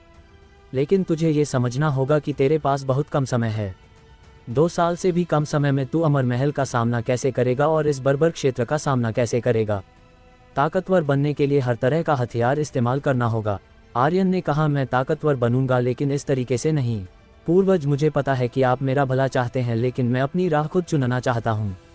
आर्यन जानता था कि पूर्वज रुद्रदेव का इरादा उसका भला करना था, लेकिन वो इस तरह की व्यवस्था को स्वीकार नहीं कर सकता था। उसे अपनी राह खुद चलनी थी, न कि किसी और की व्यवस्था के अनुसार। तो व्यूवर्स, आपको को क्या लगता है क्या होगा इस नॉवल में आगे? ये जानने के लिए सुनते रहिए स्पिरिट वर्ल्ड के अगले चैप्टर सिर्फ और सिर्फ हमारे चैनल रोज बस पर। और हाँ, अगर चैप्टर पसंद आया हो तो लाइक और कमेंट जरूर कर देना। इससे मुझे भी अगले चैप्टर्स को अपलोड करने में मज़ा आता है। धन्यवाद। जब से आर्यन बर्बर क्षेत्र में आया काल बीस्ट को मार रहा था और विकसित लोगों से मिला, तब से पूर्वज रुद्रदेव बेचैन थे। वो जल्दबाजी में थे। वो चाहते थे कि आर्यन तुरंत एक अजेय योद्धा बन जाए। साथ ही वो जल्द से जल्द डॉक वर्ल्ड लौटना चाहते थे और बदला लेना चाहते थे। पूर्वज रुद्रदेव चुप हो गए और मन ही मन बुदबुदाए, मुझे शांत होना होगा और सोचना होगा। मुझे शांत होना होगा, मुझे शांत होना होगा। आर्यन ने और कुछ नहीं कहा। 10 मिनट बाद इनाया ने धीरे धीरे अपनी आंखें खोलीं। उसका शरीर अचानक हिल उठा और वो पलटकर खड़ी हो गई, मानो उसे कोई चोट ही न लगी हो। लेकिन जैसे ही वो खड़ी हुई उसके चेहरे पर दर्द की एक लहर दौड़ गई। उसने एक ठंडी सांस ली क्योंकि उसके निचले हिस्से से तेज दर्द उठ रहा था, जैसे कोई घाव फट रहा हो। इनाया कुंवारी थी, यह उसका पहला अनुभव था और जैसा कि हर लड़की के साथ होता है, ये थोड़ा दर्दनाक था। उसने दर्द भरी सिसकारी भरी और हल्के से महसूस किया कि उसका निचला हिस्सा सूजा हुआ था और असहनीय दर्द कर रहा था। उसकी आंखें उठी और उसकी नज़रें बर्फ की तरह ठंडी हो गईं। आर्यन ने उसके गुस्से को महसूस करते हुए सफाई देने की कोशिश की, ये मैंने। उसकी बात पूरी होने से पहले ही इनाया ने उसे बीच में टोक दिया। इस बात को यही भूल जाओ। उसकी आवाज़ में गुस्सा था, लेकिन कहीं ना कहीं एक टूटन भी छिपी थी। हाँ, आर्यन चौंक गया और बुदबुदाया, इतनी उदार। तभी इनाया की लंबी तलवार हिली और सीधे आर्यन के गले पर आ टिकी। उसने ठंडे स्वर में कहा, मैंने कहा ना, इसे यहीं भूल जाओ। इनाया का गुस्सा इसलिए था क्योंकि वो उन लम्हों को याद नहीं करना चाहती थी। वो चाहती थी कि यह सब एक बुरा सपना बनकर रह जाए। वो ये बात कह सकती थी, लेकिन आर्यन को इसका जिक्र करने का कोई हक नहीं था। आखिरकार यह एक लड़की का कौमार्या था, उसकी सबसे कीमती चीज़। इनाया ने तलवार हटाई और पलटकर जाने के लिए मुड़ गई। उसकी टांगें कांप रही थीं। दर्द इतना था कि वो मुश्किल से खड़ी हो पा रही थी और चलना तो और भी मुश्किल था। आर्यन को थोड़ा आत्मग्लानि हुई। ये सब उसकी गलती थी, उसे अनुभव की कमी थी। अभी कुछ देर पहले वो किसी हिंसक जानवर से कम नहीं था। उसने नर्म स्वर में कहा, मैंने सुना है कि लड़कियों का पहला अनुभव बहुत दर्दनाक होता है। तुम्हें आराम करना चाहिए। तू अभी भी बोल रहा है। इनाया ने उसे घूरा। उसका गुस्सा इस कदर था कि उसका पूरा शरीर कांप रहा था, जैसे वो आर्यन को वहीं मार डालना चाहती हो। आर्यन ने कहा, मैं बस तुम्हें याद दिला रहा हूँ, थोड़ा सा आराम कर लो फिर चलना। इनाया ने उसकी बात अनसुनी की। दर्द को दबाते हुए वो जंगल से बाहर निकलने लगी, लेकिन हर कदम के साथ दर्द बढ़ता जा रहा था। पता नहीं आर्यन ने ज़्यादा जोर लगाया था या कोई और कारण था। उसके निचले हिस्से से खून की एक हल्की धार बह निकली। ये देखकर आर्यन ने तुरंत उसे रोका। उसकी आवाज़ में अब आदेश का पुट था। तुम्हें अभी आराम करना होगा। तुझे क्या? इनाया ने तीखे स्वर में जवाब दिया। लेकिन आर्यन को अब उसकी जिद और बर्दाश्त नहीं हुई। उसने इनाया को अपनी बाहों में उठा लिया और दबंग अंदाज में कहा, अब से तुम मेरी हो। मैं तुम्हारी परवाह क्यों नहीं कर सकता? इनाया ने पूरी ताकत से छटपटाने की कोशिश की। उसकी दोनों मुट्ठियां आर्यन के सीने पर जोर जोर से पड़ रही थीं। मुझे छोड़, मुझे छोड़, वो चीख रही थी। उसकी आंखें नम हो गई थीं। लेकिन आर्यन ने उसे और कसकर पकड़ लिया। उसका सीना इनाया के मुखों से दुख रहा था, लेकिन उसने उसे नहीं छोड़ा। वो उसे तब तक पकड़े रहा जब तक इनाया ने विरोध करना बंद नहीं कर दिया। आखिरकार इनाया टूट गई। वो और बर्दाश्त नहीं कर पाए और फूट फूट कर रोने लगी। आर्यन का दिल हल्का हुआ। उसने मन ही मन सोचा, अब शायद सब ठीक हो जाएगा। चाहे कोई लड़की कितनी भी शक्तिशाली क्यों ना हो, वो आखिरकार एक लड़की ही होती है। इनाया ने अपनी सबसे कीमती चीज़ खो दी थी और फिर भी वो मजबूत बनने का नाटक कर रही थी। लेकिन वो कब तक ऐसा कर सकती थी? इनाया फूट फूट कर रो रही थी। उसने अपनी आंख के कोने से आर्यन का चेहरा देखा। अचानक उसने आर्यन के गाल पर दांत गड़ा दिए, अपनी रुलाई को दबाने की कोशिश करते हुए।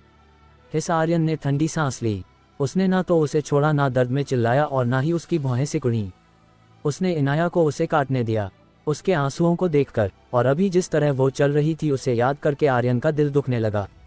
चाहे कुछ भी हो, इनाया उसकी पहली थी। चाहे जो भी हुआ हो, आर्यन को अपने किए की जिम्मेदारी लेनी थी।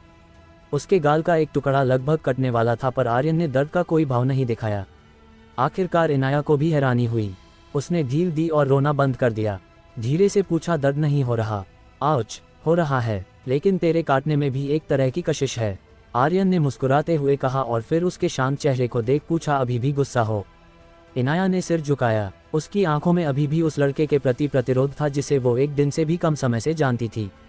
वो बोली, मुझे नीचे उतार सकते हो, मैं आराम करूंगी। आर्यन ने उसे धीरे से नीचे उतारा। इनाया एक बड़े पेड़ के सहारे बैठ गई। उसका चेहरा आंसुओं से भीगा था। उसने आंखें बंद की और आराम करने लगी। आर्यन ने कहा, तुम यहीं आराम करो, तब तक मैं कुछ खाने का जुगाड़ करता हूँ। इतना कहकर वो जंगल में अंदर चला गया। आर्यन के जाने के बाद इनाया ने आंखें खोलीं और उस दिशा में देखा जिधर वो गया था। उसकी नज़रें जटिल थीं, जैसे उसके मन में कोई तूफान चल रहा हो। वो जानती थी कि अगर आर्यन न होता तो तीसरा एल्डर उसे बहुत पहले ही मार चुका होता। बेहोशी में जो कुछ हुआ उसे वो स्पष्ट रूप से याद था। उसने आर्यन द्वारा उसकी चेतना में कही गई बातें भी सुनी थीं, लेकिन वो इसे तुरंत स्वीकार नहीं कर पा रही थी। उसने होंठ काटे, मुट्ठियां कसी और खड़ी होने की कोशिश की, लेकिन दर्द ने उसे फिर से बैठने पर मजबूर कर दिया। सीरान भाग गया था। अगर वो वापस हजम शहर लौटा तो निश्चित रूप से कहेगा कि इनाया ने तीसरे एल्डर के साथ विश्वासघात किया है। इसका मतलब था कि वह हजम शहर कभी नहीं लौट पाएगी। एक लीडर के रूप में वो अपनी टीम की रक्षा नहीं कर पाई थी। इस जिम्मेदारी से बचना असंभव था। कुल एल्डर उसे कठोर सजा देंगे। चाहे कुछ भी हो, मुझे हजम शहर वापस जाना होगा, इनाया ने मन ही मन कहा। तीसरा एल्डर अकेला नहीं है, उसके पीछे जरूर कोई और है, इनाया ने मन बना लिया। हालांकि हजम शहर खतरे से भरा था, लेकिन उसे वापस जाना ही होगा। उसके पास वहां अभी भी कुछ जरूरी काम थे। आर्यन ने जंगल में जाते समय इनाया को अकेला नहीं छोड़ा था। उसने अपने रूहानी योद्धाओं को उसकी रक्षा के लिए तैनात कर दिया था। और ये जानकर कि इनाया भागी नहीं, उसका दिल थोड़ा हल्का हुआ। आधे घंटे बाद आर्यन जंगल से लौटा। अपने साथ एक साफ किया हुआ जंगली बारहसिंगा और कुछ औषधीय जड़ी बूटियां लाया। उसने आग जलाई और मांस भूनना शुरू किया। जल्द ही भुने मांस की सुगंध हवा में फैल गई। उसने मांस पर नमक और मसाले छिड़के, जिससे सुगंध और तीखी हो गई। आर्यन ने मांस का एक टुकड़ा तोड़ा और इनाया को दिया। इसे चखो। अमृतद्वीप में प्रवेश करने के बाद आर्यन ने शायद ही कभी मांस भुना था। मसालों से चमकते और सुगंधित भुने मांस को देखकर इनाया ने मना करना चाहा, पर उसके पेट की गुर्राहट ने उसे धोखा दे दिया। उसने मांस लिया और हल्के से चखा। स्वाद इतना लाजवाब था कि वो रुक नहीं पाए और भुक्खड़ों की तरह खाने लगी। वो इतना खा गई कि उसका मुंह मसालों से चिपचिपा हो गया, जैसे वो एक छोटी बिल्ली हो। धीरे खा। आर्यन हल्के से हंसा। ये बहुत गर्म है, जल मत जाना। इनाया ने परवाह नहीं की, वो बस खाती रही। इस बीच आर्यन ने नील ड्रैगन फनस निकाला और एक हीलिंग पिल बनाई। उसने कहा, ये पिल तुम्हारे घावों को ठीक करने में मदद करेगी। इनाया ने उसकी ओर देखा। उसकी आंखों में अब पहले वाली ठंडक नहीं थी। उसने पिल ली और बोली, ये मत सोचना कि एक बार मांस खिलाने से मैं पिघल जाऊंगी। कम से कम मुझे 3 बार चाहिए। नहीं, 10 बार, मुझे 10 बार चाहिए। जिंदगी भर भी चलेगा, आर्यन ने हल्के से कहा। इनाया का चेहरा टमाटर की तरह लाल हो गया। आर्यन के इस एक वाक्य ने उसके दिल में उथल पुथल मचा दी थी, लेकिन उसने तुरंत ही इस भावना को अपने दिल में दबा लिया और बाहर नहीं दिखाया, क्योंकि वो अब जानती थी आर्यन कौन था। वो था जिसके पीछे न केवल अमर महल था, बल्कि बर्बर क्षेत्र के सभी विकसित लोग भी थे। जैसे ही आर्यन ड्रैगन क्षेत्र खोलेगा, वो मारा जाएगा। ये सोचकर इनाया की आंखें आंसुओं से भर आईं। आर्यन ने मुस्कुराकर कहा, इतनी भावुक क्यों हो रही हो? ये तो बस भुना मांस है। तू जितना चाहे मैं उतना भून दूंगा। इनाया ने कुछ नहीं कहा और मुंह फेर लिया। दोनों के बीच कुछ देर चुप्पी छाई रही। आखिर में आर्यन ने कहा, तू मेरा नाम जानती है तो पक्का मेरी पहचान भी जानती होगी।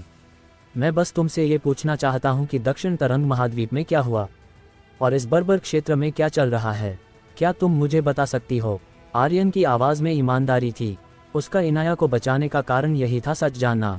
इनाया ने एक गहरी सांस ली और आर्यन की ओर देखा। तुम्हारे जाने के बाद दक्षिण तरंग महाद्वीप पर बर्बर क्षेत्र ने कब्जा कर लिया। तुम्हारा परिवार, तुम्हारे साथी सब उनकी कैद में है, लेकिन वो अभी जिंदा हैं। और रही बात बर्बर क्षेत्र की, तुम बर्बर क्षेत्र के सर्वोच्च खजाने टेलीपोर्टेशन द्वार के बारे में तो जानते ही होगे। उसे डॉक वर्ल्ड के एक शक्तिशाली योद्धा ने खोल दिया था और फिर ये सब कुछ शुरू हुआ। हम जिन्हें विकसित लोग कहा जाता है, उस योद्धा के गुलाम हैं। नहीं, गुलाम भी नहीं, हम उससे भी नीचे हैं। इनाया ने कुछ नहीं छिपाया। उसे जो कुछ भी पता था वो सब आर्यन को बता दिया। आर्यन का दिल धक से रह गया। डॉक वर्ल्ड का एक योद्धा। उसकी आवाज़ में आश्चर्य और गुस्सा था। मैं तो अमर महल को भी नहीं संभाल पा रहा और अब ये डॉक वर्ल्ड का एक योद्धा। आखिर ड्रैगन क्षेत्र में ऐसा कौन सा खजाना छिपा है जिसे डॉक वर्ल्ड के योद्धा भी हासिल करना चाहते हैं? आर्यन के मन में गुस्सा उबल रहा था। अमर महल पहले ही उसे दबाने की कोशिश कर रहा था और अब एक और शक्तिशाली दुश्मन सामने आया था। इनाया ने उसे देखा और कहा, आर्यन, तुम डार्क वर्ल्ड के उस योद्धा का मुकाबला नहीं कर सकते। अगर तुमने ड्रैगन क्षेत्र खोला तो ना सिर्फ तुम बल्कि दक्षिण तरंग महाद्वीप और अमृतद्वीप में तुम्हारे सभी रिश्तेदार और साथी मारे जाएंगे। वो योद्धा अमर महल से कहीं ज़्यादा शक्तिशाली है। तुम्हें ड्रैगन क्षेत्र नहीं खोलना चाहिए। ये तुम्हारा एकमात्र रास्ता है जिंदा रहने का। अगर आर्यन ड्रैगन क्षेत्र नहीं खोलेगा तो वो जिंदा रहेगा, उसके साथी और रिश्तेदार जिंदा रहेंगे, क्योंकि आर्यन ही एकमात्र व्यक्ति था जो ड्रैगन क्षेत्र खोल सकता था। अगर वो मर गया तो इस दुनिया में कोई और इसे नहीं खोल सकता। लेकिन इनाया को ये नहीं पता था, ना ही ज़्यादातर लोगों को, कि ड्रैगन आपदा में अब सिर्फ 2 साल बाकी थे। यदि ड्रैगन क्षेत्र नहीं खोला गया और आर्यन ने ड्रैगनों की शक्ति नहीं पाई तो धरती पर कोई उस आपदा का सामना नहीं कर सकेगा। ड्रैगन क्षेत्र ना खोलने का मतलब था ड्रैगन आपदा में मर जाना, और ड्रैगन क्षेत्र खोलने का मतलब था अमर महल और डॉक वर्ल्ड के योद्धाओं द्वारा मारा जाना। ना कोई स्वर्ग का रास्ता, ना नरक का द्वार। यह एक मृत्यु पथ था। आर्यन ने भौहें चढ़ाईं और हल्के से मुस्कुराया। सब ड्रैगन क्षेत्र का खजाना चाहते हैं, है ना? ठीक है, मैं देखना चाहता हूँ कि आखिर ड्रैगन क्षेत्र में ऐसा क्या छिपा है। चाहे वो अमर महल के योद्धा हों या डॉक वर्ल्ड के, अगर वो ड्रैगन क्षेत्र का खजाना चाहते थे तो इसका मतलब था कि वो खजाना अविश्वसनीय रूप से शक्तिशाली था। अगर मैं उस खजाने को हासिल कर लूँ, आर्यन ने मन ही मन सोचा, इस दुनिया में कोई भी मुझे रोक नहीं सकता। मैं आर्यन इस दुनिया में देवताओं और राक्षसों को मारने आया हूँ। जो भी मेरे रास्ते में आएगा मैं उसका अंत कर दूंगा। उसकी मुट्ठियाँ कस गईं और उसकी आंखों में एक तेज चमक थी। इनाया ने उसे देखा। उसे ये लड़का कुछ अलग, कुछ खास लगा। अगली सुबह इनाया का दर्द अब लगभग कम हो चुका था। उसने अपने सफ़ेद भेड़िए को बुलाया और उस पर बैठ गई। तभी आर्यन भी छलांग लगाकर उसके पीछे आ बैठा। इनाया चौंक गई। जल्दी उतर कुरु, गुस्सा हो जाएगा, वो तुझे फेंक देगा। लेकिन भेड़िए ने कोई गुस्सा नहीं दिखाया। वो शांत रहा। इनाया हैरान थी, ऐसा कैसे हो सकता है। आर्यन ने हंसकर कहा, शायद मेरी सुंदरता का जादू है। आर्यन ने इनाया को बचाया था। उसके भेड़िए के लिए ये आभार का भाव था। साथ ही आर्यन की आभा में ड्रैगन की शक्ति थी जो किसी भी बीस्ट के लिए सुप्रीम थी। आर्यन ने इनाया की कमर पकड़ी और उसके कान में फुसफुसाया, चलो। इनाया का शरीर हल्का सा कांप गया। वो अब आर्यन के प्रति उतना प्रतिरोध नहीं कर रही थी।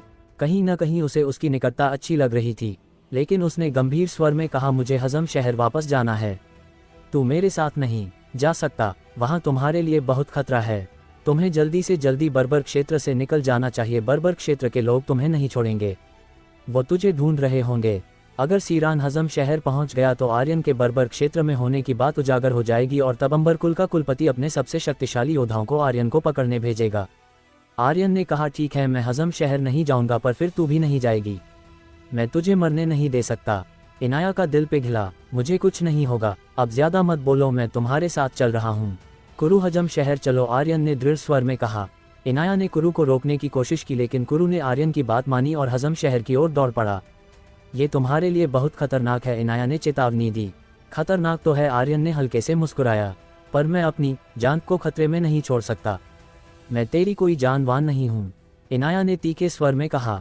क्या कहा? आर्यन ने उसकी कमर को और कस लिया और हंसते हुए कहा, फिर से बोल। इनाया की सांसें तेज हो गईं। ठीक है, मैं तेरी जान हूँ। हाँ, ऐसे ही, आर्यन ने शरारती मुस्कान के साथ कहा। वैसे क्या तुम्हारा वो सब दोबारा करने का मन है? इनाया के गाल लाल हो गए। उसने जवाब नहीं दिया। एक बार शारीरिक संबंध बनने के बाद अगर कोई नफरत ना करे तो प्यार जल्दी पनप जाता है, और ये एक लड़की का दिल जीतने का सबसे तेज तरीका था। दूर क्षितिज पर पीली रेत उड़ रही थी। सूर्यास्त का लाल रंग रेगिस्तान को रक्तरंजित कर रहा था। हजम शहर बर्बर क्षेत्र का सबसे खतरनाक स्थान था। रास्ते में इनाया आर्यन की बाहों में थी और आर्यन कुरु पर सवार था जैसे कोई दिव्य जोड़ा। वैसे तूने मुझे ये नहीं बताया, आर्यन ने अचानक पूछा। तुम लोगों को क्यों पकड़ रही थी? इनाया ने कहा, ज्यादा तो मुझे भी नहीं पता, बस इतना पता है कि कुछ वक्त पहले दक्षिण तरंग महाद्वीप के 4 योद्धाओं को टेलीपोर्टेशन द्वार में भेजा गया था। वो अब बेहद खतरनाक होकर लौटे हैं। डार्क वर्ल्ड के उस योद्धा को उनमें बहुत दिलचस्पी है। वो उन्हें वापस दक्षिणी क्षेत्र ले जाकर कुछ करना चाहता है। क्या वो मुझे नहीं पता। वो 4 योद्धा अब हमारे अंबर कुल में हैं, और हमारे कुलपति नहीं चाहते कि उन्हें भेजने में कोई भी गड़बड़ हो। इसलिए हमें शक्तिशाली लोगों की जरूरत थी ताकि उन्हें गुलाम बनाकर उन 4 योद्धाओं को दक्षिण तरंग महाद्वीप सुरक्षित भेज सके। इनाया की बात सुनकर आर्यन का दिमाग गूंज उठा जैसे कोई बम फट गया हो, क्योंकि उसका दिल कह रहा था कि कहीं ना कहीं वो 4 योद्धा उसके 4 वार गॉड्स हातिम, अरहद, मीनराज और वीरन थे। आर्यन ने अपनी मुट्ठियां कस लीं और जोर से चिल्लाया, कुरु, तेजी से चलो। 4 साल से ज्यादा हो गए थे आर्यन को अपने इन 4 वार गॉड्स से मिले, लेकिन अब ये सुनकर कि उन्हें पकड़ लिया गया, डॉक वर्ल्ड में ले जाकर विकसित किया गया, उसका दिल जैसे खून के आंसू रो रहा था। वो अब क्या बन चुके होंगे? जो भी मेरे साथियों को छुएगा मैं उसे खत्म कर दूंगा, आर्यन ने गंभीर स्वर में कहा। कुरु ने एक जोरदार दहाड़ मारी और अपनी रफ्तार बढ़ा दी। हजम शहर अंबर कुल के कुलपति के भव्य महल में एक शानदार आंगन था जहां मंडप, पत्थरों की संरचनाएं और बहता पानी इसे और भी आकर्षक बनाता था। सीरान की आंखों में अभी भी डर की झलक थी। एक पूरा दिन बीत चुका था लेकिन वो उस डर से उबर नहीं पाया था। उसने कहा, पिताजी, हम इस मामले को ऐसे ही नहीं छोड़ सकते। शत्रुघ्न अंबर कुल का कुलपति और बर्बर क्षेत्र का एक शीर्ष योद्धा ने अपनी भौहें सिकुड़ी। यह मामला यहीं खत्म नहीं होगा, लेकिन अभी सबसे जरूरी आर्यन को पकड़ना है। तीसरे एल्डर का विश्वासघात जरूरी था, पर शत्रुघ्न को इस बारे में पहले से पता था।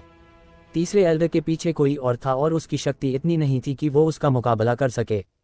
लेकिन सबसे जरूरी था आर्यन को पकड़ना। आर्यन को काबू करके ही वो हालात पर काबू पा सकता था, वरना भले ही उसने सिंह परिवार को काबू कर लिया हो, सब बेकार होगा। इस दुनिया में लोगों को अपने काबू में करने के ढेर सारे तरीके थे, लेकिन सबसे तेज और असरदार आत्मा जहर गोली देना था। एक बार इसे देने के बाद यहाँ तक कि डार्क वर्ल्ड के योद्धा भी तुम्हारे आगे कुत्ते की तरह पूंछ हिलाएंगे। शत्रुघ्न ने पूछा, इनाया का क्या हुआ? सीरान ने कहा, पिताजी अगर वो मरी नहीं है तो उसने पक्का तीसरे एल्ड की गुलामी स्वीकार कर ली होगी। कोई भी आत्मा जहर गोली के दर्द को बर्दाश्त नहीं कर सकता, और वो तो बिल्कुल नहीं। उसी समय कुलपति एक काले लबादे में योद्धा आंगन में दाखिल हुआ। ये शत्रुघ्न का सबसे कुलीन और वफादार योद्धा था। बोलो, शत्रुघ्न ने कहा। योद्धा ने जवाब दिया, तीसरा एल्डर मारा गया और वो लड़का आर्यन गायब है। उसका कोई अता पता नहीं है। ग्रेट एल्डर ने भी अभी तक कोई कदम नहीं उठाया। क्या? सीरान चौंक गया। तीसरा एल्डर मारा गया? ये कैसे संभव है? विकसित होने के बाद उसकी शक्ति एक अनंतवीर के बराबर की थी। उसे कौन मार सकता है? सीरान हैरान था। आर्यन? नहीं, असंभव। उसकी शक्ति सोल डिस्क से सील थी, वो तीसरे एल्डर को नहीं मार सकता। शत्रुघ्न की भौहें और सिकुड़ गईं। लेकिन ये उसके लिए अच्छी खबर थी। तीसरा एल्डर मारा गया था और आर्यन अभी तक पकड़ा नहीं गया था। इसका मतलब था कि उसे ज्यादा चिंता करने की जरूरत नहीं थी। उसने तुरंत आदेश दिया, सारे शैडो योद्धाओं को आर्यन की खोज में लगा दो। वो बचकर जाना नहीं चाहिए और ग्रेट एल्डर की हर हरकत पर नजर रखो। कुछ भी हो मुझे तुरंत बताओ।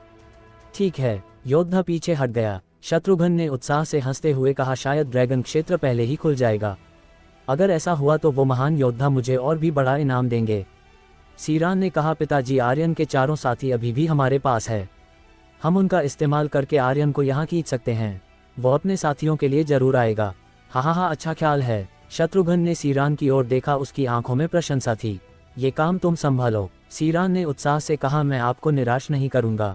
हजम शहर के एक गुप्त कोने में यहाँ अंबरकुल का कैदखाना था। इसे शहर का सबसे सुरक्षित और भारी सुरक्षा वाला स्थान कह सकते हैं। यहाँ सुरक्षा शहर के शाही महल से भी ज्यादा थी। एक कोठरी के भीतरी एक पिंजरे में 4 लोग कैद थे, जिनकी आंखें बेजान थीं, जैसे जीवित लाशें चुपचाप कोने में पड़ी हों। अंधेरे में उनके चेहरे साफ नहीं दिख रहे थे।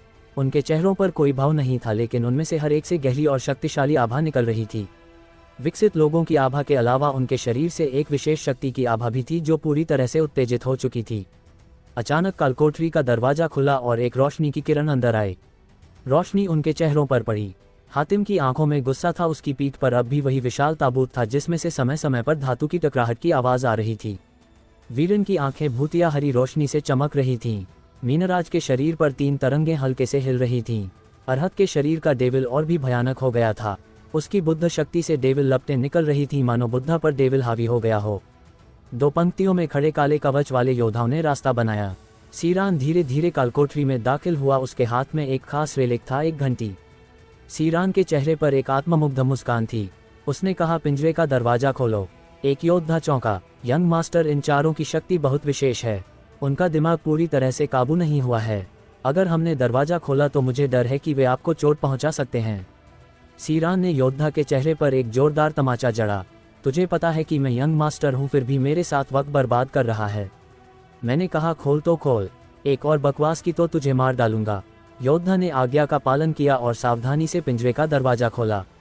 चारों में से कोई नहीं हिला। सीरान पिंजरे के सामने पहुंचा। उसकी मुस्कान और ठंडी हो गई। चारों कुत्ते बाहर निकलो, टहलने का वक्त है। चारों अभी भी नहीं हिले। सीरान ने फिर कहा, बाहर नहीं आ रहे? क्या अपने मालिक आर्यन को नहीं देखना चाहते? आर्यन नाम सुनते ही चारों के दिमाग में जैसे बिजली कौंध गई। हातिम का विशाल शरीर सबसे पहले हिला। वो पिंजरे के दरवाजे से नहीं गुजरा, बल्कि उसने जांघ जितने मोटे पिंजरे की खास सलाखों को तोड़ दिया। उसके लिए ये सलाखें जैसे साबुन के बुलबुले थे। एक कदम में उसने सीरान का गला पकड़ लिया। उसकी बांह की नसें उभर आईं और शारीरिक शक्ति की लहरें हवा को चीर रही थीं। उसने सीरान को एक छोटे से चूजे की तरह हवा में उठा लिया। तुरंत काले कवच वाले योद्धा हरकत में आए। 16 भाले हातिम के गले की ओर तने एक घेरा बनाते हुए। लेकिन हातिम ने उनकी ओर देखा भी नहीं। उसकी आंखें सीरान पर टिकी थी, गुस्से से भरी हुई। लेकिन वो एक शब्द भी नहीं बोल पाया। जितना वह सोचता उतना ही उसके सिर में दर्द होता।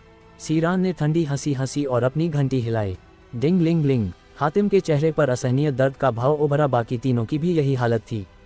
उनके सिर में जैसे कोई कीड़ा घुस गया हो, जो उनके दिमाग को चबा रहा था। कुत्ते! सीरान चिल्लाया। छोड़! घंटी फिर हिली और हातिम का दर्द इतना बढ़ गया कि वो मरने की कगार पर था। उसकी शक्ति तेजी से कमजोर पड़ने लगी। वो अपने सिर को पकड़कर जमीन पर लौटने लगा। चारों की एक जैसी हालत थी। सीरान ने विजयी हंसी हंसी, आर्यन देख, तेरे साथी अब कुत्ते की तरह कुलाब्ती खा रहे हैं, हा। हजम शहर की विशाल दीवारों के सामने खड़े होकर इनाया ने आर्यन की ओर देखा। उसकी आंखों में चिंता थी, लेकिन साथ ही एक गहरा विश्वास भी। याद रख, हजम शहर में प्रवेश करने के बाद तुझे मेरी बात माननी होगी, उसने धीरे से कहा। रास्ते में इनाया के दिल में आर्यन ने एक खास जगह बना ली थी। वो खुद को रोक नहीं पाई थी, वो इस लड़के से प्यार करने लगी थी। शायद इसलिए क्योंकि वो उसका पहला था। आर्यन ने सिर हिलाया और हल्के से मुस्कुराया। चिंता मत कर, भूत भी मुझे नहीं पहचान पाएंगे। उसने अपनी छवि बदलने की तकनीक का इस्तेमाल किया था। अब वो पूरी तरह से एक अलग व्यक्ति दिख रहा था। उसका चेहरा, उसकी चाल, यहाँ तक कि उसकी आंखों की चमक भी बदल चुकी थी। कोई भी उसे पहचान नहीं सकता था। लेकिन इनाया अभी भी चिंतित थी। उसने आर्यन का हाथ पकड़ा और कहा, सावधान रहना, ये शहर उतना साधारण नहीं जितना दिखता है। दोनों ने शहर के विशाल द्वार की ओर कदम बढ़ाए। जैसे ही शहर के पहरेदारों ने इनाया को देखा, वो तुरंत झुककर सम्मान प्रकट करने लगे। लेकिन उनकी आंखों में एक हल्का संदेह था। इनाया ने इसे नजरअंदाज कर दिया, लेकिन आर्यन ने देख लिया। वो मन ही मन सोचने लगा, लगता है सीरान बच निकला है। कुछ ही मिनट बाद एक काले कवच वाला योद्धा शत्रुघ्न के महल में पहुंचा और उसे सूचना दी, कुलपति इनाया वापस आ गई है। शत्रुघ्न थोड़ा चौंका। तीसरे एल्डर की मृत्यु के बाद उसे इनाया की चिंता नहीं थी। वो कुछ पल चुप रहा, फिर बोला, उसके साथ और कौन है? योद्धा ने जवाब दिया, एक अजनबी बूढ़ा। शत्रुघ्न ने बुदबुदाया, एक अजनबी बूढ़ा? क्या ये वही है जिसने उसे बचाया? उसने एक पल सोचा, फिर कहा, सीरान को इसकी सूचना दो। अगर यह आर्यन नहीं था तो उसे इसकी परवाह नहीं थी। जी। योद्धा पीछे हट गया। इनाया ने शहर में प्रवेश किया और बिना रुके सीधे अंबर महल की ओर बढ़ी। वो अपने घर भी नहीं गई। उसका मकसद था शत्रुघ्न को तीसरे एल्डर के विश्वासघात की सूचना देना। कालकोठरी में जब सीरान को इनाया के शहर में लौटने की खबर मिली, उसकी आंखें कुटिल हो गईं। उसने ठंडी मुस्कान के साथ कहा, यह तो मजेदार हो गया। एक अजनबी बूढ़ा? हा हा हा। उसने अपने हाथ में पकड़ी घंटी को हिलाया और आदेश दिया, तुम चारों सुनो। मीनराज, वीरन, हातिम और अरहत तुरंत खड़े हो गए। उनकी आंखें एक मोटी सफ़ेद रोशनी से ढक गई थीं, जैसे वे किसी सम्मोहन में हों। घंटी की आवाज़ ने उन्हें तुरंत नियंत्रित कर लिया था। सीरान ने कहा, मेरे साथ अंबर महल चलो। चारों ने बिना किसी हिचक के उसका अनुसरण किया। जैसे ही आर्यन और इनाया शहर में दाखिल हुए, पूर्वज रुद्रदेव की आवाज़ आर्यन के दिमाग में गूंजी। लड़के, हजम शहर के सारे सैनिक विकसित लोग हैं, ज़्यादातर तीसरी पीढ़ी के और कुछ दूसरी पीढ़ी के। रुद्रदेव का स्वर हैरानी से भरा था। किसडॉक वर्ल्ड के योद्धा ने इतनी मेहनत से बर्बर क्षेत्र में इतनी शक्तिशाली सेना बनाई। आर्यन की आंखों में एक सुनहरी चमक थी। वो बुदबुदाया, इन विकसित लोगों से बहुत एक्सपी मिलेगी अगर मैं इन्हें खत्म कर सकूं तो। वो अभी पहले लेवल का स्वर्गवीर था। 2 साल में एक ब्रह्मवीर बनना लगभग असंभव था। उसे एक लेवल बढ़ाने के लिए अब लगभग 2 अरब एक्सपी पॉइंट्स की जरूरत थी। आर्यन ने इनाया से धीरे से पूछा, यहाँ कितने विकसित लोग हैं? इनाया ने जवाब दिया, पिछले कुछ सालों में बर्बर क्षेत्र बदल गया है। लगभग हर दिन टेलीपोर्टेशन द्वार से नए विकसित लोग निकलते हैं। मुझे नहीं पता कितने हैं। हजम शहर में इस तरह के सवाल कम ही पूछे जाते हैं। उसने आगे की ओर इशारा किया। अंबर महल सामने है, मैं पहले अंदर जाऊंगी, तू बाहर इंतजार कर। आर्यन ने कहा, खुद का ख्याल रखना। इनाया का दिल गर्म हो गया। उसने हल्के से सिर हिलाया। हाँ, लेकिन वो ज़्यादा चिंतित नहीं थी। हजम शहर में उसका रुतबा बहुत ऊंचा था और वो शत्रुघ्न की सबसे भरोसेमंद सेनापति थी। उसे यकीन था कि उसे कोई नुकसान नहीं होगा। आर्यन महल के सामने वाली चाय की दुकान पर बैठ गया। उसने एक कप चाय मंगाई और धीरे धीरे पीने लगा। उसका दिमाग लगातार योजनाएं बना रहा था। वो पूर्वज रुद्रदेव की खबर का इंतजार कर रहा था। शहर में प्रवेश करने के बाद आर्यन ने पूर्वज रुद्रदेव को हातिम और बाकी वॉर गॉड्स की स्थिति का पता लगाने के लिए कहा था। उसे यकीन था कि उसके साथी हजम शहर में ही थे। इनाया की सुरक्षा के लिए उसने 500 रूहानी योद्धा तैनात किए थे। अगर कुछ गलत हुआ तो वह सुरक्षित बच निकल सकती थी। इनाया अब उसकी लड़की थी और वो उसे किसी खतरे में नहीं डालना चाहता था। बाकी 500 रूहानी योद्धाओं को उसने शहर के हर कोने में फैला दिया था ताकि जल्दी से जानकारी इकट्ठा हो सके। रूहानी योद्धाओं की सबसे बड़ी ताकत थी उनकी अदृश्यता। वो बिना निशान छोड़े मार सकते थे और उन जगहों पर जा सकते थे जहां आर्यन नहीं पहुंच सकता था। सब कुछ व्यवस्थित करने के बाद आर्यन ने अपनी चाय पी और धैर्य से इंतजार किया। अंबर महल में, कुलपति, मैं वापस आ गई हूँ, इनाया ने उत्साह से कहा। यह उसका घर था। शत्रुघ्न ने उसे पाला पोसा था और उसके लिए वो आधा पिता जैसा था। शत्रुघ्न ने खुशी का नाटक किया। इनाया, तुम लौट आए। मैंने कई दिनों तक तुम्हें ढूंढने के लिए लोग भेजे थे। बताओ क्या हुआ? क्या तीसरे एल्डर ने तुम्हें कुछ किया? सीरान ने मुझे सब बता दिया है। इनाया ने कहा, कुलपति, तीसरे एल्डर एक योद्धा द्वारा मारे गए और उसी के कारण मैं बच निकली। मैं आपको चेतावनी देने आई हूँ। तीसरे एल्डर की गुप्त ताकतों से सावधान रहें। और एक और बात है। शत्रुघ्न ने कहा, बोलो। इनाया ने कहा, मुझे लगता है कि तीसरे एल्डर के पीछे कोई और है, वरना उसकी निजी शक्ति के साथ वो आपका विरोध करने की हिम्मत नहीं करता। शत्रुघ्न ने गहरी सोच का नाटक किया। इनाया, ऐसी बातें बिना सबूत के नहीं कहनी चाहिए। जी। इनाया ने तुरंत सिर झुकाया। ये सिर्फ मेरी सोच थी। वो पिछले कुछ दिनों से इस बारे में सोच रही थी। तीसरे एल्डर का व्यक्तित्व ऐसा नहीं था कि वो खुले तौर पर शत्रुघ्न का विरोध करे। तभी शत्रुघ्न ने पूछा, इनाया, मैंने सुना है कि तुमने इस बार आर्यन को पकड़ा था। वो अब कहाँ है? डार्क वर्ल्ड के उस महान योद्धा को वो चाहिए। उसे पकड़कर हम पहल कर सकते हैं। तुम्हें पता है वो कहाँ है? शत्रुघ्न को इनाया से जवाब की उम्मीद नहीं थी। वो बस टोह ले रहा था। लेकिन इनाया चुप हो गई। उसकी आंखों में एक हल्की मुश्किल दिखाई दी। शत्रुघ्न का दिल धक से रह गया। वो मन ही मन सोचने लगा, लगता है इसका आर्यन से कुछ रिश्ता है। वो अजनबी बूढ़ा, क्या वो आर्यन है? शत्रुघ्न के मन में उत्साह जागा। अगर ये वही है तो हा। उसने तुरंत बाहर खड़े काले कवच वाले योद्धा को संदेश भेजा। इनाया का दिल उलझन में था। उसने कभी शत्रुघ्न की आज्ञा का उल्लंघन नहीं किया था, ना ही कभी उससे झूठ बोला था। लेकिन इस बार उसने होंठ काटे और कहा, मुझे नहीं पता। उसके हाव भाव ने उसे धोखा दे दिया था। शत्रुघ्न ने हंसकर कहा, कोई बात नहीं। दक्षिण तरंग महाद्वीप हमारे हाथ में है। आर्यन को दिखना ही होगा। वैसे जिस योद्धा ने तुम्हें बचाया वो कहाँ है? मैं उसे व्यक्तिगत रूप से धन्यवाद देना चाहता हूँ। इनाया ने कहा, वो बर्बर क्षेत्र छोड़ चुका है। ओह, कोई बात नहीं, शत्रुघ्न ने हल्के से हंसकर कहा। तो व्यूवर्स, आपको को क्या लगता है क्या होगा इस नॉवल में आगे? ये जानने के लिए सुनते रहिए कि अगले चैप्टर सिर्फ और सिर्फ हमारे चैनल रोज़बज़ पर। और हाँ, अगर चैप्टर पसंद आया हो तो लाइक और कमेंट जरूर कर देना। इससे मुझे भी अगले चैप्टर्स को अपलोड करने में मज़ा आता है। धन्यवाद। हेलो दोस्तों, आप लोगों का स्वागत है हमारे चैनल स्टोरी बाय डी के एफएम पर। दोस्तों, अगर हमारे चैनल पर नए हो तो सब्सक्राइब कर लो हमारे चैनल स्टोरी बाय डी के एफएम को, क्योंकि स्पिरिट वर्ल्ड और सुपर योद्धा ध्रुव रिटर्न हमारे ही चैनल पर सबसे पहले आता है। हेलो दोस्तों, आप लोगों का स्वागत है हमारे चैनल स्टोरी बाय डी के एफएम पर। दोस्तों, अगर हमारे चैनल पर नए हो तो सब्सक्राइब कर लो हमारे चैनल स्टोरी बाय डी के एफएम को। और दोस्तों, वीडियो पर लाइक और कमेंट भी कर दिया करो ताकि हमें पता चल सके कि आप लोगों को ये स्टोरी कैसा लग रहा है। सुपर योद्धा ध्रुव रिटर्न के असली एपिसोड आपके YouTube channel story by D के एफएम, जिसमें लगभग 10,000 सब्सक्राइबर हैं, और टेलीग्राम चैनल ध्रुव रिटर्न सीजन 4 पर अपलोड होते हैं।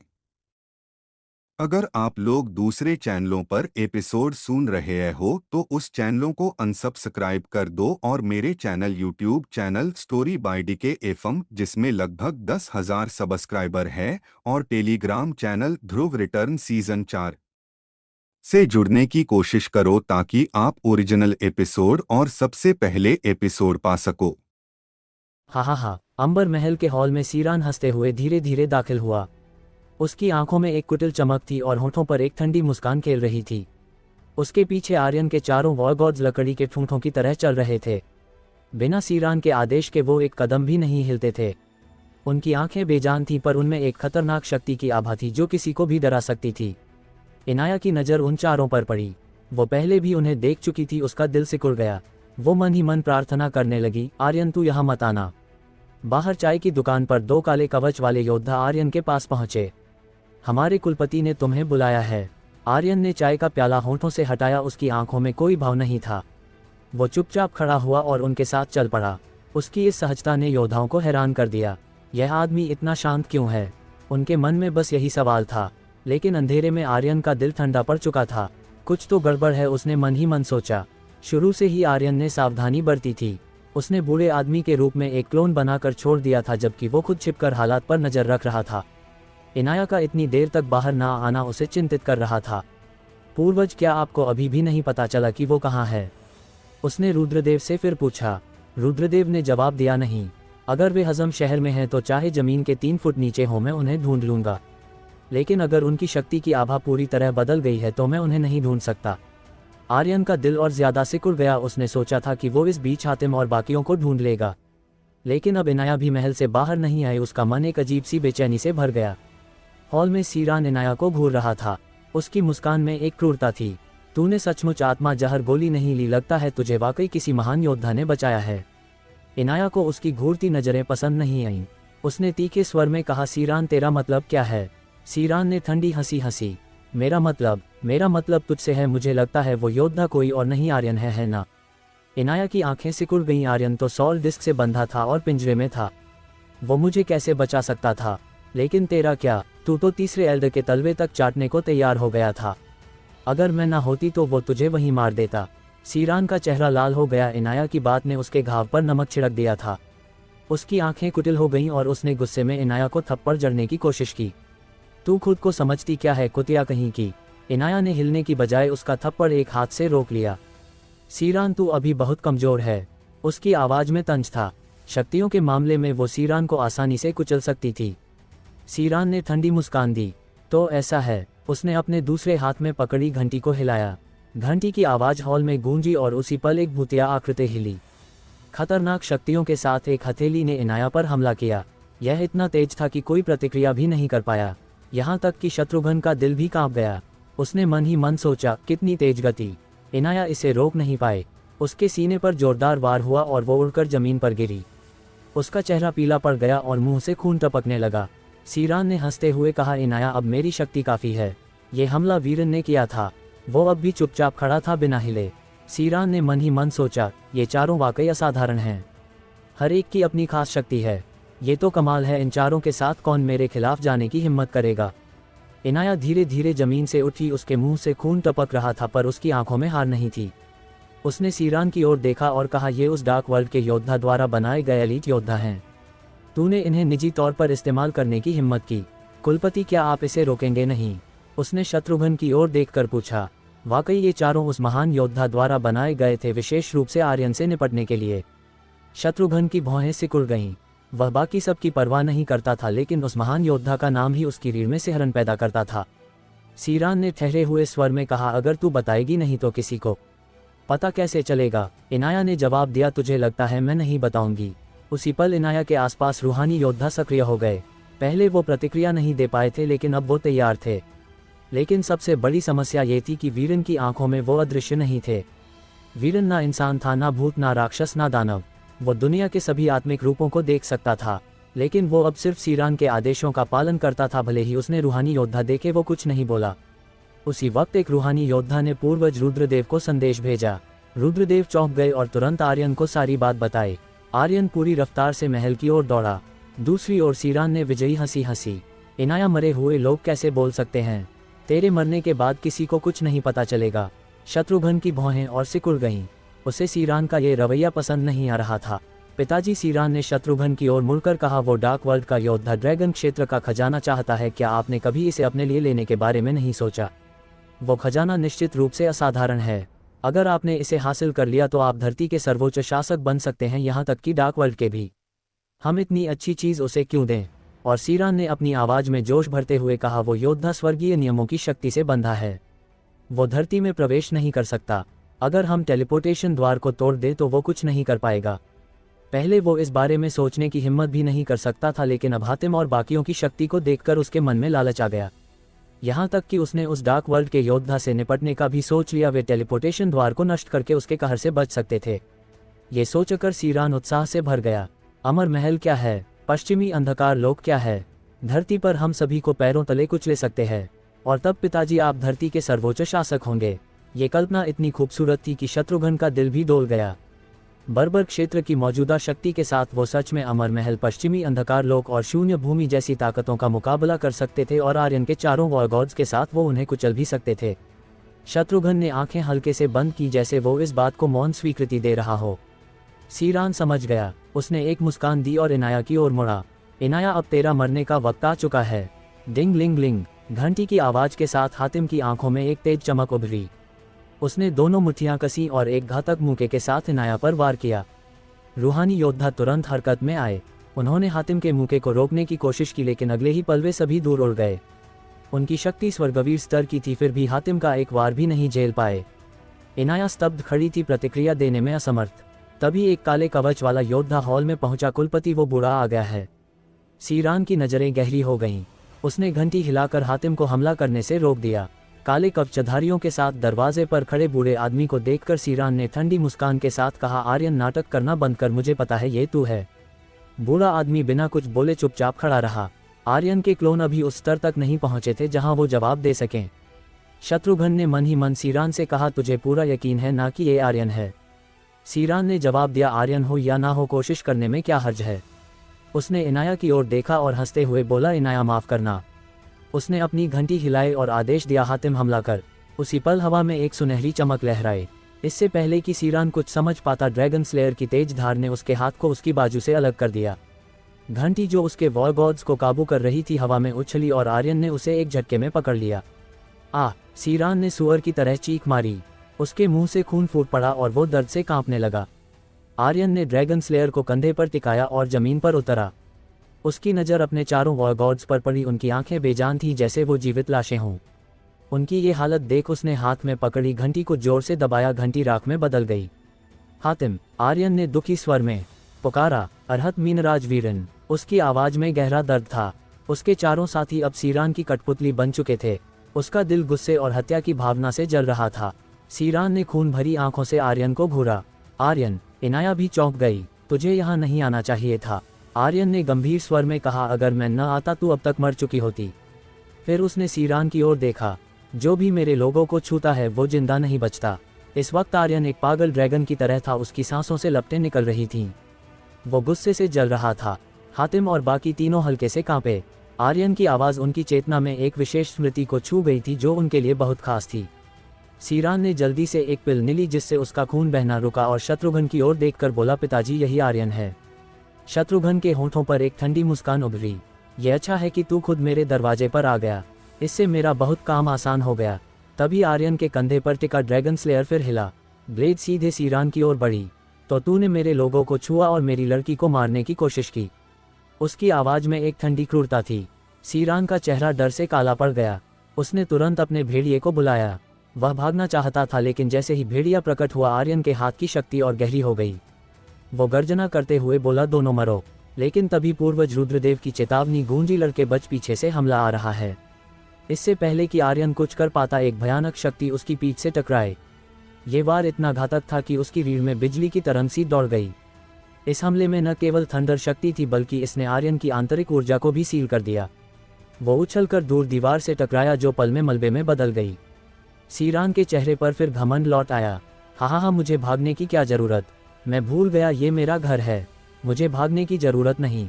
आर्यन, ये कैसा लगा। शत्रुघ्न धीरे धीरे नीचे उतरा। उसकी आंखों में एक खतरनाक चमक थी। आर्यन, तेरे पास बस एक ही रास्ता है। मेरे लिए ड्रैगन क्षेत्र खोल। मैं तेरे लोगों को छोड़ दूंगा, तेरे साथियों को बख्श दूंगा, वरना मैं उन्हें तेरे सामने एक एक करके दर्दनाक मौत दूंगा। मलबे में से एक सुनहरी रोशनी चमकी और आर्यन बाहर निकला। वो अब सुपर सोल मोड में था। उसका पूरा शरीर सुनहरी आभा से चमक रहा था। उसने शत्रुघ्न को घूरते हुए कहा, क्या तुझे पता है कि मेरे लोगों से छेड़छाड़ करने का अंजाम क्या होता है। शत्रुघ्न ने जवाब दिया, हाँ, तेरी इतनी औकात नहीं है कि मुझे अंजाम बताए। तेरा अंजाम मेरे हाथों में है। अगर तू कुत्ते की तरह मेरी बात मान लेगा तो तू जिंदा रह सकता है। सीरान ने भी ठहाका लगाया, कुत्ते, अगर तू अंबर कुल का कुत्ता बन जाए तो शायद कुछ साल और जी ले, वरना आज तू मरा हुआ कुत्ता होगा। हा। इनाया ने चेतावनी दी, आर्यन यहाँ से चले जाओ। शत्रुघ्न बहुत शक्तिशाली था। वो पहली पीढ़ी का विकसित मानव था जो टेलीपोर्टेशन द्वार से जाने वाले पहले लोगों में से एक था। वो सिर्फ 3 सालों में ब्रह्मवीर स्तर तक पहुंच गया था और हजम शहर में उसके पास अनगिनत दूसरी और तीसरी पीढ़ी के विकसित योद्धा थे। आर्यन अकेले उनका मुकाबला कैसे कर सकता था। सीरान ने इनाया की ओर देखा, कुतिया, तू इस कमीने का साथ दे रही है, अब तू भी नहीं बचेगी। उसने गर्जना की, शैडो योद्धाओं कहाँ हो। सेकंडों में दर्जनों काले कवचधारी योद्धा प्रकट हुए। उनकी आंखों में ठंडी चमक थी और वे तुरंत इनाया की ओर बढ़े। इनाया ने अपनी तलवार उठाई, लेकिन इससे पहले कि वो हमला करती आर्यन का शरीर हिला। काल मुट्ठी। उसने एक झटके में सारे काले कवचधारी योद्धाओं को उड़ा दिया। उनकी चीखें हॉल में गूंजी और वे दीवारों से टकराकर बिखर गए। आर्यन ने तुरंत आदेश दिया, रूहानी योद्धाओं सुनो, इनाया को हजम शहर से बाहर ले जाओ। सैकड़ों रूहानी योद्धा तुरंत हरकत में आए। उन्होंने इनाया को पकड़ा और उसे लेकर महल से बाहर कूद गए। उनकी गति इतनी तेज थी कि कोई प्रतिक्रिया नहीं दे पाया। सीरान की नजरें सिकुड़ गईं, तो तू भागना चाहती है, आज तेरे पास पंख भी हो तो भी तू नहीं भाग सकती। उसने शत्रुघ्न की ओर देखा, पिताजी, वो लड़की भागनी नहीं चाहिए, वो खबर बाहर ले जा सकती है। सीरान को डर था कि उसकी महत्वाकांक्षी योजनाएं ड्रैगन क्षेत्र का खजाना हथियाने और टेलीपोर्टेशन द्वार नष्ट करने की बात डार्क वर्ल्ड के योद्धा तक पहुंच जाएंगी। अगर ऐसा हुआ तो उनका अंत निश्चित था। शत्रुघ्न भी ये समझता था। उसने तुरंत कहा, शैडो योद्धाओं सुनो, उसका पीछा करो और मार डालो। हाँ। सभी काले कवच वाले योद्धा तेजी से पीछे हटे और इनाया का पीछा करने लगे। सीरान ने आर्यन की ओर देखा और बोला, पिताजी, जब आर्यन और उसके साथियों का मिलन हो चुका है तो हमें उनका और अच्छे से मिलाप करवाना चाहिए। वो जोर जोर से हंसा, आर्यन, तेरे इन चारों साथियों को फिर से बनाया गया है। अब वो पहले जैसे नहीं हैं। पहले वे गोबर के ढेर जैसे थे, लेकिन अब अंबर कुल के 4 कुत्ते हैं। हाहा, क्या तुझे लगता है कि तूने एक घंटी तोड़ दी तो मैं उन्हें काबू नहीं कर सकता? सीरान ने अपनी स्पेस रिंग से एक और घंटी निकाली। मेरे पास और भी हैं। हाहा, उसने घंटी हिलाई, तुम चारों हमला करो। घंटी बजी और चारों की आंखों में लाल चमक उभरी। वीरन, हातिम, अरहत और मीनराज आर्यन के सामने उतर आए। उनकी आंखें खूनी इच्छा से भरी थीं। वो अब अपने मास्टर को नहीं पहचानते थे। आर्यन ने अपने चारों वॉर गॉड्स को देखा जो अब सीरान के वश में थे। उसका दिल अथाह दर्द से भर गया। वो बुदबुदाया, मुझे माफ़ कर दो। सीरान ने ठहाका लगाया, हाहा, माफ़ी? अब माफ़ी से नहीं, नाक रगड़ने से काम चलेगा। सीरान ने फिर से घंटी बजाई। उसकी ठहाके भरी हंसी हॉल में गूंज रही थी, जैसे वो पहले ही जीत चुका हो। घंटी की आवाज़ से हातिम का विशाल कद और मांसपेशियों से भरा शरीर शक्ति की लहरों से थरथरा उठा। उसकी मुठ्ठियां कस गईं और वो आर्यन की ओर बढ़ा जैसे कोई पहाड़ चल रहा हो। वीरन की काल शक्ति नरक के अवतार की तरह थी, हवा में काली धुंध की तरह फैल रही थी जो हर चीज़ को निगलने को तैयार थी। मीनराज के शरीर से जल शक्ति एक विशाल लहर की तरह उमड़ी जो किसी को भी कुचल सकती थी। अरहत की पवित्र बुद्ध शक्ति और डेविल शक्ति का मिश्रण एक साथ मिलकर एक ऐसी ऊर्जा उत्पन्न कर रहा था जो स्वर्ग और नरक दोनों को चुनौती दे सकती थी। 4 लोग, 4 खतरनाक शक्तियां एक साथ आर्यन पर टूट पड़ीं, लेकिन आर्यन ने कोई प्रतिरोध नहीं किया। वो निश्चल खड़ा रहा, जैसे वो इन वारों को स्वीकार करने को तैयार हो। पूर्वज रुद्रदेव ने चिंतित स्वर में कहा, आर्यन, वो अब तेरे साथी नहीं हैं। वो कठपुतलियां हैं। अगर तूने जवाबी हमला नहीं किया तो तू मारा जाएगा। चारों की भयंकर शक्ति आर्यन के शरीर से टकराई। फिर भी आर्यन ने कोई जवाबी हमला नहीं किया। उसके मुंह से खून टपक रहा था, लेकिन उसकी आंखों में दृढ़ता थी। हातिम, ये मैं हूँ, मैं आर्यन, तेरा मास्टर, उसने खून उगलते हुए कहा। उसकी नज़र बाकियों पर पड़ी। वीरन, क्या तुझे भी मैं याद नहीं? अरहत, मीनराज, क्या तुम्हें भी मैं याद नहीं? क्या तुम सब मुझे भूल गए? उसकी आवाज़ में दर्द और आशा का मिश्रण था। चारों के हमले इतने खतरनाक थे कि अगर क्रिम्सन ड्रैगन की सुरक्षा और पूर्वज रुद्रदेव की रक्षा शक्ति ना होती तो आर्यन उसी पल मर चुका होता। लेकिन फिर भी उसकी एचपी तेजी से कम हो रही थी। हाँ, ये तो कमाल है, तू अपने साथियों को देखकर जवाबी हमला नहीं कर रहा। जब तू जवाब नहीं दे रहा तो इन्हें तुझे अच्छे से पीटने दे। सीरान का घमंड चरम पर था। चारों वॉर गॉड्स की शक्ति ने उसे बेहद उत्साहित कर दिया। उनकी शक्ति के साथ वो एक 9वें लेवल के अनंतवीर को भी आसानी से मार सकता था। उनकी संयुक्त शक्ति अजेय थी। शत्रुघ्न भी चौंक गया। उसने सीरान को चेतावनी दी, बेटा, आर्यन की जान बहुत जरूरी है। आर्यन ही एकमात्र व्यक्ति था जो ड्रैगन क्षेत्र खोल सकता था। वो नहीं चाहता था कि आर्यन ऐसे ही मर जाए। सीरान ने मुस्कुराकर जवाब दिया, पिताजी, चिंता मत करो, मुझे पता है कि मैं क्या कर रहा हूँ। उसने फिर से घंटी बजाई और आदेश दिया, इसे अच्छे से मारो। चारों वॉर गॉड्स फिर से आगे बढ़े। हातिम का मुक्का, वीरन की काल शक्तियाँ, मीनराज की जल लहर और अरहत की दोहरी शक्ति एक साथ आर्यन पर टकराए। लेकिन आर्यन ने फिर भी प्रतिरोध नहीं किया। वह अपने साथियों पर हमला नहीं करना चाहता था, चाहे वो कठपुतलियां ही क्यों ना हो या किसी के नियंत्रण में। उसके दिल में गहरी ग्लानि थी। अगर वो पिछले कुछ सालों में वापस आ गया होता, अगर वह अपने साथियों को देखने गया होता तो शायद ये सब कुछ ना हुआ होता। लेकिन वो वापस कैसे आ सकता था? वो अमृतद्वीप में फंसा हुआ था। लड़के, अगर तूने कुछ नहीं किया तो सचमुच मर जाएगा, पूर्वज रुद्रदेव ने चेतावनी दी। मास्टर, मेरी रक्षा टूटने वाली है, क्रिम्सन ड्रैगन की आवाज में चिंता थी। मास्टर, क्या हमें जवाबी हमला करना चाहिए? अन्य ड्रैगनों ने एक साथ पूछा। वो तुम्हें अपना मास्टर नहीं मान रहे, वो तुम्हारे साथी नहीं हैं। जवाब दो वरना तुम मारे जाओगे। क्रिम्सन ड्रैगन की सुरक्षा शक्ति अब पूरी तरह टूट चुकी थी। पूर्वज रुद्रदेव की रक्षा शक्ति भी अपनी सीमा पर थी।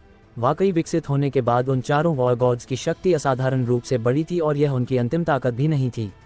आर्यन का विचार बार बार उनकी चेतना में प्रवेश करने की कोशिश कर रहा था, लेकिन हर बार एक शक्तिशाली ताकत उसे बाहर धकेल देती थी। वो फिर भी बोलता रहा, हातिम, क्या तू भूल गया कि तू कौन है? वीरन, क्या तुझे पाताल लोक में अंधकासुर को मारने की बात याद है? क्या तुझे अपनी माँ के शब्द याद हैं?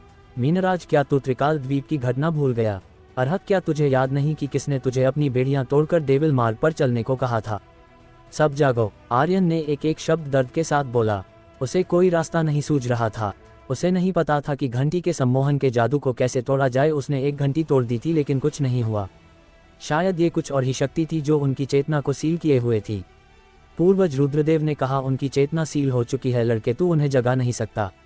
मेरी शक्तियाँ अब खत्म होने वाली है, तुझे जल्दी कुछ करना होगा। क्रिम्सन ड्रैगन की सुरक्षा टूटने के बाद हमले अब असहनीय हो गए थे। आर्यन की एचपी तेजी से कम हो रही थी पर उसने हार नहीं मानी। वो बोलता रहा, वे उसके साथी थे, वो उन्हें यूं ही नहीं छोड़ सकता था। हातिम की पीठ पर अब भी उसका ताबूत था जो ये दिखाता था कि वो उसे पूरी तरह भूला नहीं था, उसकी चेतना पूरी तरह नहीं खोई थी। हातिम, आर्यन ने उसे पुकारा, लेकिन हातिम के एक मुक्के ने उसे उड़ा दिया। वो दीवार को तोड़ता हुआ बाहर जाकर गिरा और मलबे में दब गया। हा कुत्ते, तू पहले बहुत घमंडी बन रहा था ना, तो अब तेरा वो घमंड कहाँ गया? हा, अपने ही भाइयों से पिटना कैसा लग रहा है? बहुत मजा आ रहा होगा। हा, सीरान ने विजयी ठहाका लगाया। शत्रुघ्न के चेहरे पर भी आत्मसंतुष्ट मुस्कान थी। वो लगातार आर्यन की जीवन शक्ति पर नजर रख रहा था। वो उसे मरने नहीं देगा, लेकिन उससे पहले उसे सबक सिखाना जरूरी था। उसे यह समझाना जरूरी था कि जिंदा रहने के लिए उसे उसकी बात माननी होगी।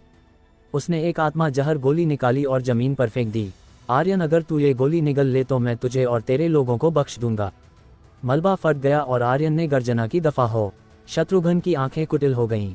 लगता है अभी भी अक्ल नहीं आई, उसने ठंडे स्वर में कहा। सीरान ने हंसते हुए कहा, तो इसे फिर से पीटो। इसे तब तक पीटो जब तक ये मरा हुआ कुत्ता ना बन जाए। घंटी फिर बजी और चारों वॉर गॉड्स फिर से आगे बढ़े। पूर्वज रुद्रदेव की रक्षा शक्ति भी अब पूरी तरह से टूट चुकी थी। आर्यन का चेहरा खून से लथपथ था, उसकी आंखें दर्द से भरी थीं। उन चारों को धीरे धीरे करीब आते देख उसकी आंखों से आंसू बहने लगे। क्या तुम सचमुच सब कुछ भूल गए हो? क्या तुमने सब कुछ भुला दिया? वो जोर से चिल्लाया, मैं तुम्हारा मास्टर हूँ। उसकी आवाज़ ने धरती और आसमान को हिला दिया। ये पूरे हजम शहर में गूंज उठी। सीरान ने ठहाका लगाया, आर्यन तू कुछ नहीं कर सकता। हा, तुझे मेरा कुत्ता बनना ही होगा, फिर से मारो। लेकिन इस बार चारों तुरंत नहीं हिले। हातिम की आंखों में एक हल्की सी चमक उभरी। आर्यन की आवाज़ ने उसकी चेतना को झकझोर दिया था।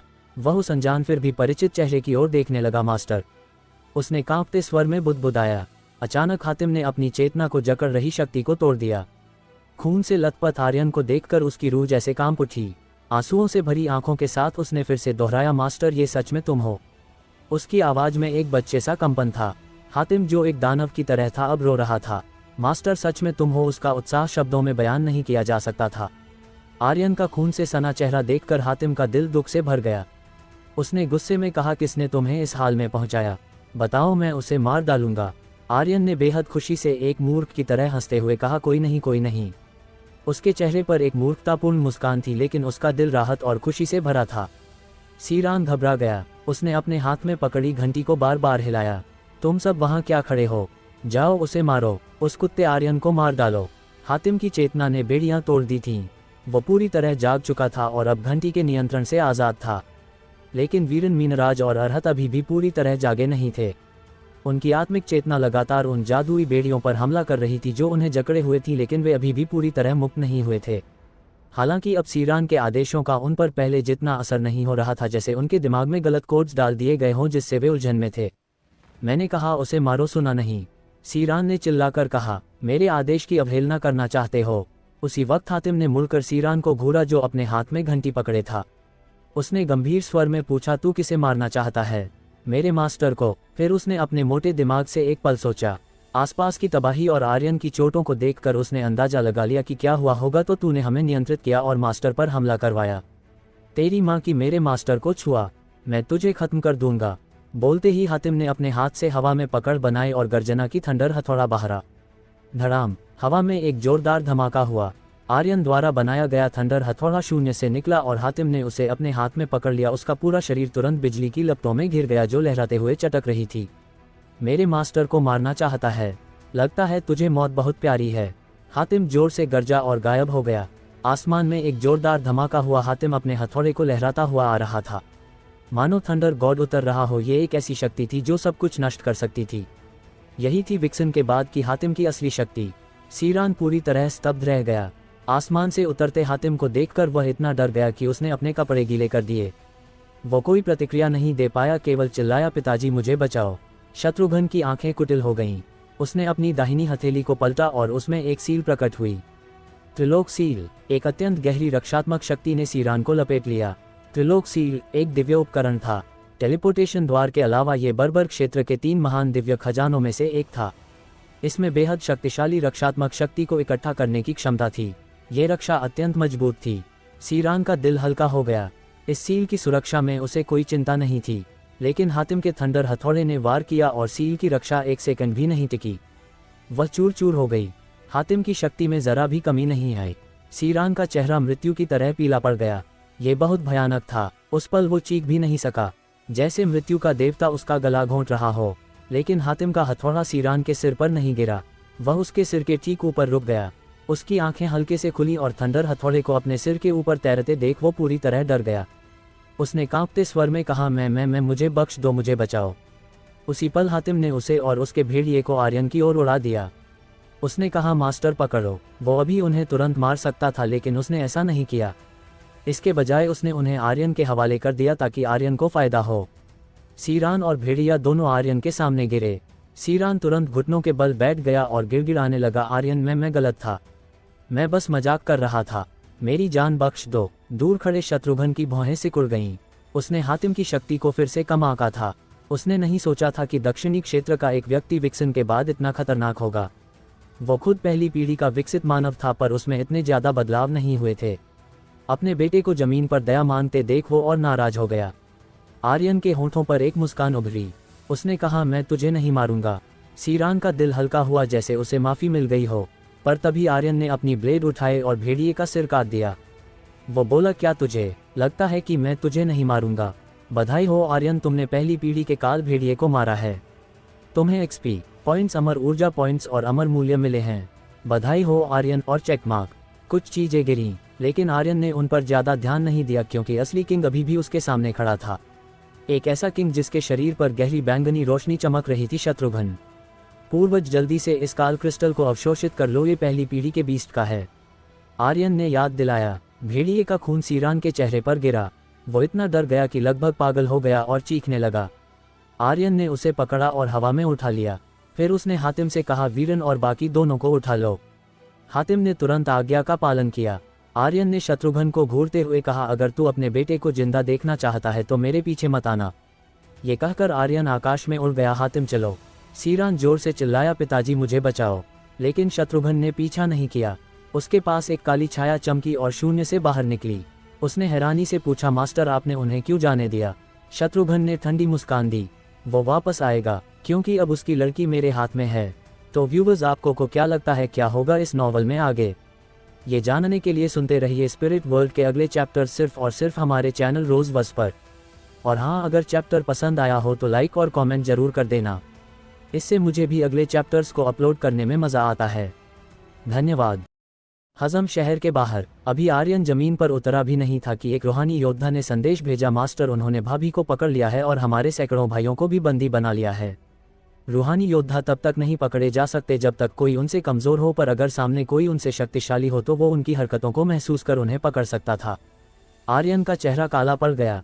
उसने मन ही मन सोचा, कोई आश्चर्य नहीं कि उसने अपने बेटे को बंधक बनने दिया और वो बैंगनी रोशनी वाला किंग खुद मेरे पीछे नहीं आया।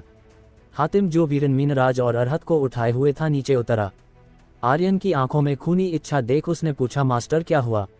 आर्यन ने जवाब दिया, इनाया को पकड़ लिया गया है। सीरान तुरंत बोला, आर्यन अगर तू मुझे छोड़ दे तो मैं इनाया को रिहा कर दूंगा। एक के बदले एक, ये सौदा ठीक है? आर्यन, इनाया इतनी खूबसूरत है, तू उसे खोना नहीं चाहेगा है ना? वो आर्यन को उकसाने की कोशिश कर रहा था, लेकिन आर्यन ने उसकी बातों पर कोई ध्यान नहीं दिया। सीरान ने फिर कहा, आर्यन मेरी जान बहुत कीमती है, मुझे यकीन है कि मेरे पिताजी इनाया के बदले मुझे जरूर छुड़ाएंगे। आर्यन ने उसे जलती हुई आंखों से घूरा, अगर तू अभी चुप नहीं हुआ तो मैं तुझे यहीं खत्म कर दूंगा। उसकी भयानक आंखों को देख सीरान का शरीर तुरंत सिकुड़ गया। वो सांस लेने की भी हिम्मत नहीं कर रहा था। आर्यन जानता था शत्रुघ्न का लक्ष्य सीरान नहीं बल्कि वो था। अगर शत्रुघ्न का मकसद अपने बेटे को बचाना होता तो वो उसे कभी भागने ही नहीं देता और उसका पीछा करता, पर उसने ऐसा नहीं किया, जिससे साफ था कि उसे अपने बेटे की जान की कोई परवाह नहीं थी। सीरान ने इस बारे में नहीं सोचा, लेकिन आर्यन को ये पूरी तरह समझ में आ गया था। इसलिए आर्यन ने सोचा कि इनाया अभी सुरक्षित है, कम से कम उसकी जान को खतरा तो नहीं है। ये सोचकर आर्यन ने राहत महसूस की और मन ही मन कहा, मेरा इंतजार करना, मैं तुम्हें जल्द ही बचाने आऊँगा। फिर उसने बचे हुए रूहानी योद्धाओं को आदेश दिया, तुम लोग हजम शहर पर नजर रखो, मैं 3 दिन में वापस आऊँगा। ये कहकर आर्यन ने सीरान को उठाया और उड़ गया। हातिम भी बाकी तीनों वॉरगॉड्स के साथ उसके पीछे पीछे चला। कई घंटों तक उड़ने के बाद वो एक घाटी में पहुंचे। अभी सबसे जरूरी काम था वीरन मीनराज और अरहत को जगाना, ताकि वो फिर से नियंत्रित ना हो, वरना आर्यन का हजम शहर वापस जाने का मन भी नहीं होगा। आर्यन ने सीरान के हाथ को पैर से कुचला और गुस्से में पूछा, बोल, इन तीनों को उस सील से कैसे मुक्त किया जा सकता है? कैसे इनकी चेतना वापस लौटेगी? सीरान ने जल्दी से कहा, मुझे सच में नहीं पता। ये पहली पीढ़ी के विकसित लोग हैं और इन्हें डॉक वर्ल्ड के उस खतरनाक योद्धा ने नियंत्रित किया है। वो हमें ये कैसे बताएगा? तो तू इतनी आसानी से मुंह नहीं खुलेगा। आर्यन की आंखें और क्रूर हो गईं। उसकी नज़र में हत्या की भावना थी और एक खतरनाक दबाव शक्ति सीरान पर भारी पड़ रही थी। बोल, सीरान ने कहा, ममा मुझे सच में नहीं पता। आर्यन, मैं स्वर्ग की सौगंध खाता हूँ, अगर मैंने तुझे नहीं बताया तो मुझ पर बिजली गिरे और मैं भयानक मौत मरूं। हर विकसित मानव के शरीर में एक अलग शक्ति की आभा थी। ये कहा जा सकता था कि धरती पर कोई नहीं जानता था कि वे कैसे विकसित हुए। ये शक्ति एक ऐसी शक्ति थी जिससे किसी को भी काबू किया जा सकता था। डॉक वर्ल्ड का वो योद्धा मूर्ख नहीं था और वो अंबर कुल को सब कुछ नहीं सौंपेगा। अगर उसके पास अंबर कुल को नियंत्रित करने का कोई साधन ना होता तो शत्रुघ्न और बाकी लोग इतनी आसानी से उसकी बात नहीं मानते।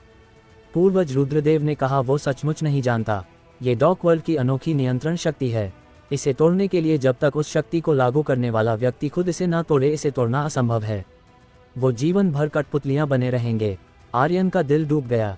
उसने दांत पीसे और सीरान को घूरते हुए कहा, उन्हें किसने पकड़ा? मैं नहीं था, मैं कभी दक्षिण तरंग महाद्वीप नहीं गया, मुझे कुछ नहीं पता। सीरान इतना डर गया था कि वो फिर से कांपने लगा। आर्यन की आभा बहुत दबाव डाल रही थी। फिर सीरान पीछे हटता हुआ बोला, आर्यन, तेरी लड़की अभी भी मेरे पिताजी के हाथ में है। अगर तू समझदार है तो मुझे छोड़ दे, वरना। मुझे धमकी दे रहा है। आर्यन के होंठों पर एक ठंडी मुस्कान उभरी। सीरान ने कहा, मैं बस सौदा कर रहा हूँ। तेरी लड़की मेरे पिताजी के हाथ में है। अगर तू चाहता है कि वो जिए तो तुझे मुझे जिंदा रखना होगा। अगर मैं मर गया तो वो भी मर जाएगी। आर्यन धीरे धीरे आगे बढ़ा और बोला, ओह, तो तू मेरे साथ सौदा करना चाहता है? लेकिन अचानक आर्यन एक कदम में सीधे सीरान के सामने आ गया। एक हाथ से उसके मुंह को बाज के पंजे की तरह जकड़ा और क्रूर आवाज में बोला, तेरी इतनी औकात नहीं है कि मुझसे सौदेबाजी कर सके। आर्यन की आंखों से खूनी इंटेंट निकल रहा था। हाँ, तूने मेरी लड़की को छुआ, ये हिसाब अभी बाकी है। उसने उसके चेहरे पर इतना दबाव डाला कि उसकी उंगलियां सीरान की खाल में घुस गई और खून रिसने लगा। तूने मेरे भाइयों के साथ खिलवाड़ किया, ये हिसाब भी बाकी है। आर्यन के दिल में गुस्सा विकराल रूप ले चुका था और तू अभी भी मुझसे सौदेबाजी करना चाहता है? गुस्से में आर्यन ने अपनी उंगलियों से इतना जोर लगाया कि एकाएक सीरान का सिर फट गया। सीरान चीख भी नहीं सका और मारा गया। तभी सिस्टम की आवाज गूंजी, बधाई हो आर्यन, तुमने अंबर कुल के यंग मास्टर सीरान को मारा है।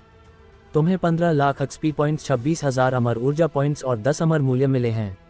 बधाई हो आर्यन। कुछ चीजें मिली पर उनमें से कोई भी आर्यन की नज़र में नहीं आई। वो सभी पूर्वज रुद्रदेव ने अवशोषित कर लीं। पहली और दूसरी पीढ़ी के विकसित लोगों से मिली ये चीजें पूर्वज रुद्रदेव के लिए आत्मा पिल जैसी थी। ये उनकी आत्मिक शक्ति को तेजी से बढ़ाती थी। आर्यन ने जमीन पर पड़ी सीरान की लाश को देखा और ठंडी आवाज में कहा, तूने अपनी कीमत कुछ ज्यादा ही समझ ली। तेरे बाप की नज़र में तू बस एक कचरा है। हातिम ने पूछा, मास्टर अब आगे क्या करें? भाभी को पकड़ लिया गया है, हमें वापस जाकर उसे बचाना चाहिए। हातिम का चेहरा गंभीर था। अभी भी उसके दिल में उत्साह था। आर्यन के साथ होने पर भले ही आसमान टूट जाए, उसे कोई डर नहीं था। आर्यन ने कहा, जल्दबाजी की कोई जरूरत नहीं, वो अभी खतरे में नहीं है। अभी सबसे जरूरी है इन तीनों को जगाना। फिर उसका ध्यान हातिम की पीठ पर ताबूत पर गया, उसे नीचे उतारो। हातिम चौंक गया। उसने दुखी चेहरा बनाया और बोला, मास्टर, क्या तुम्हें अब मेरे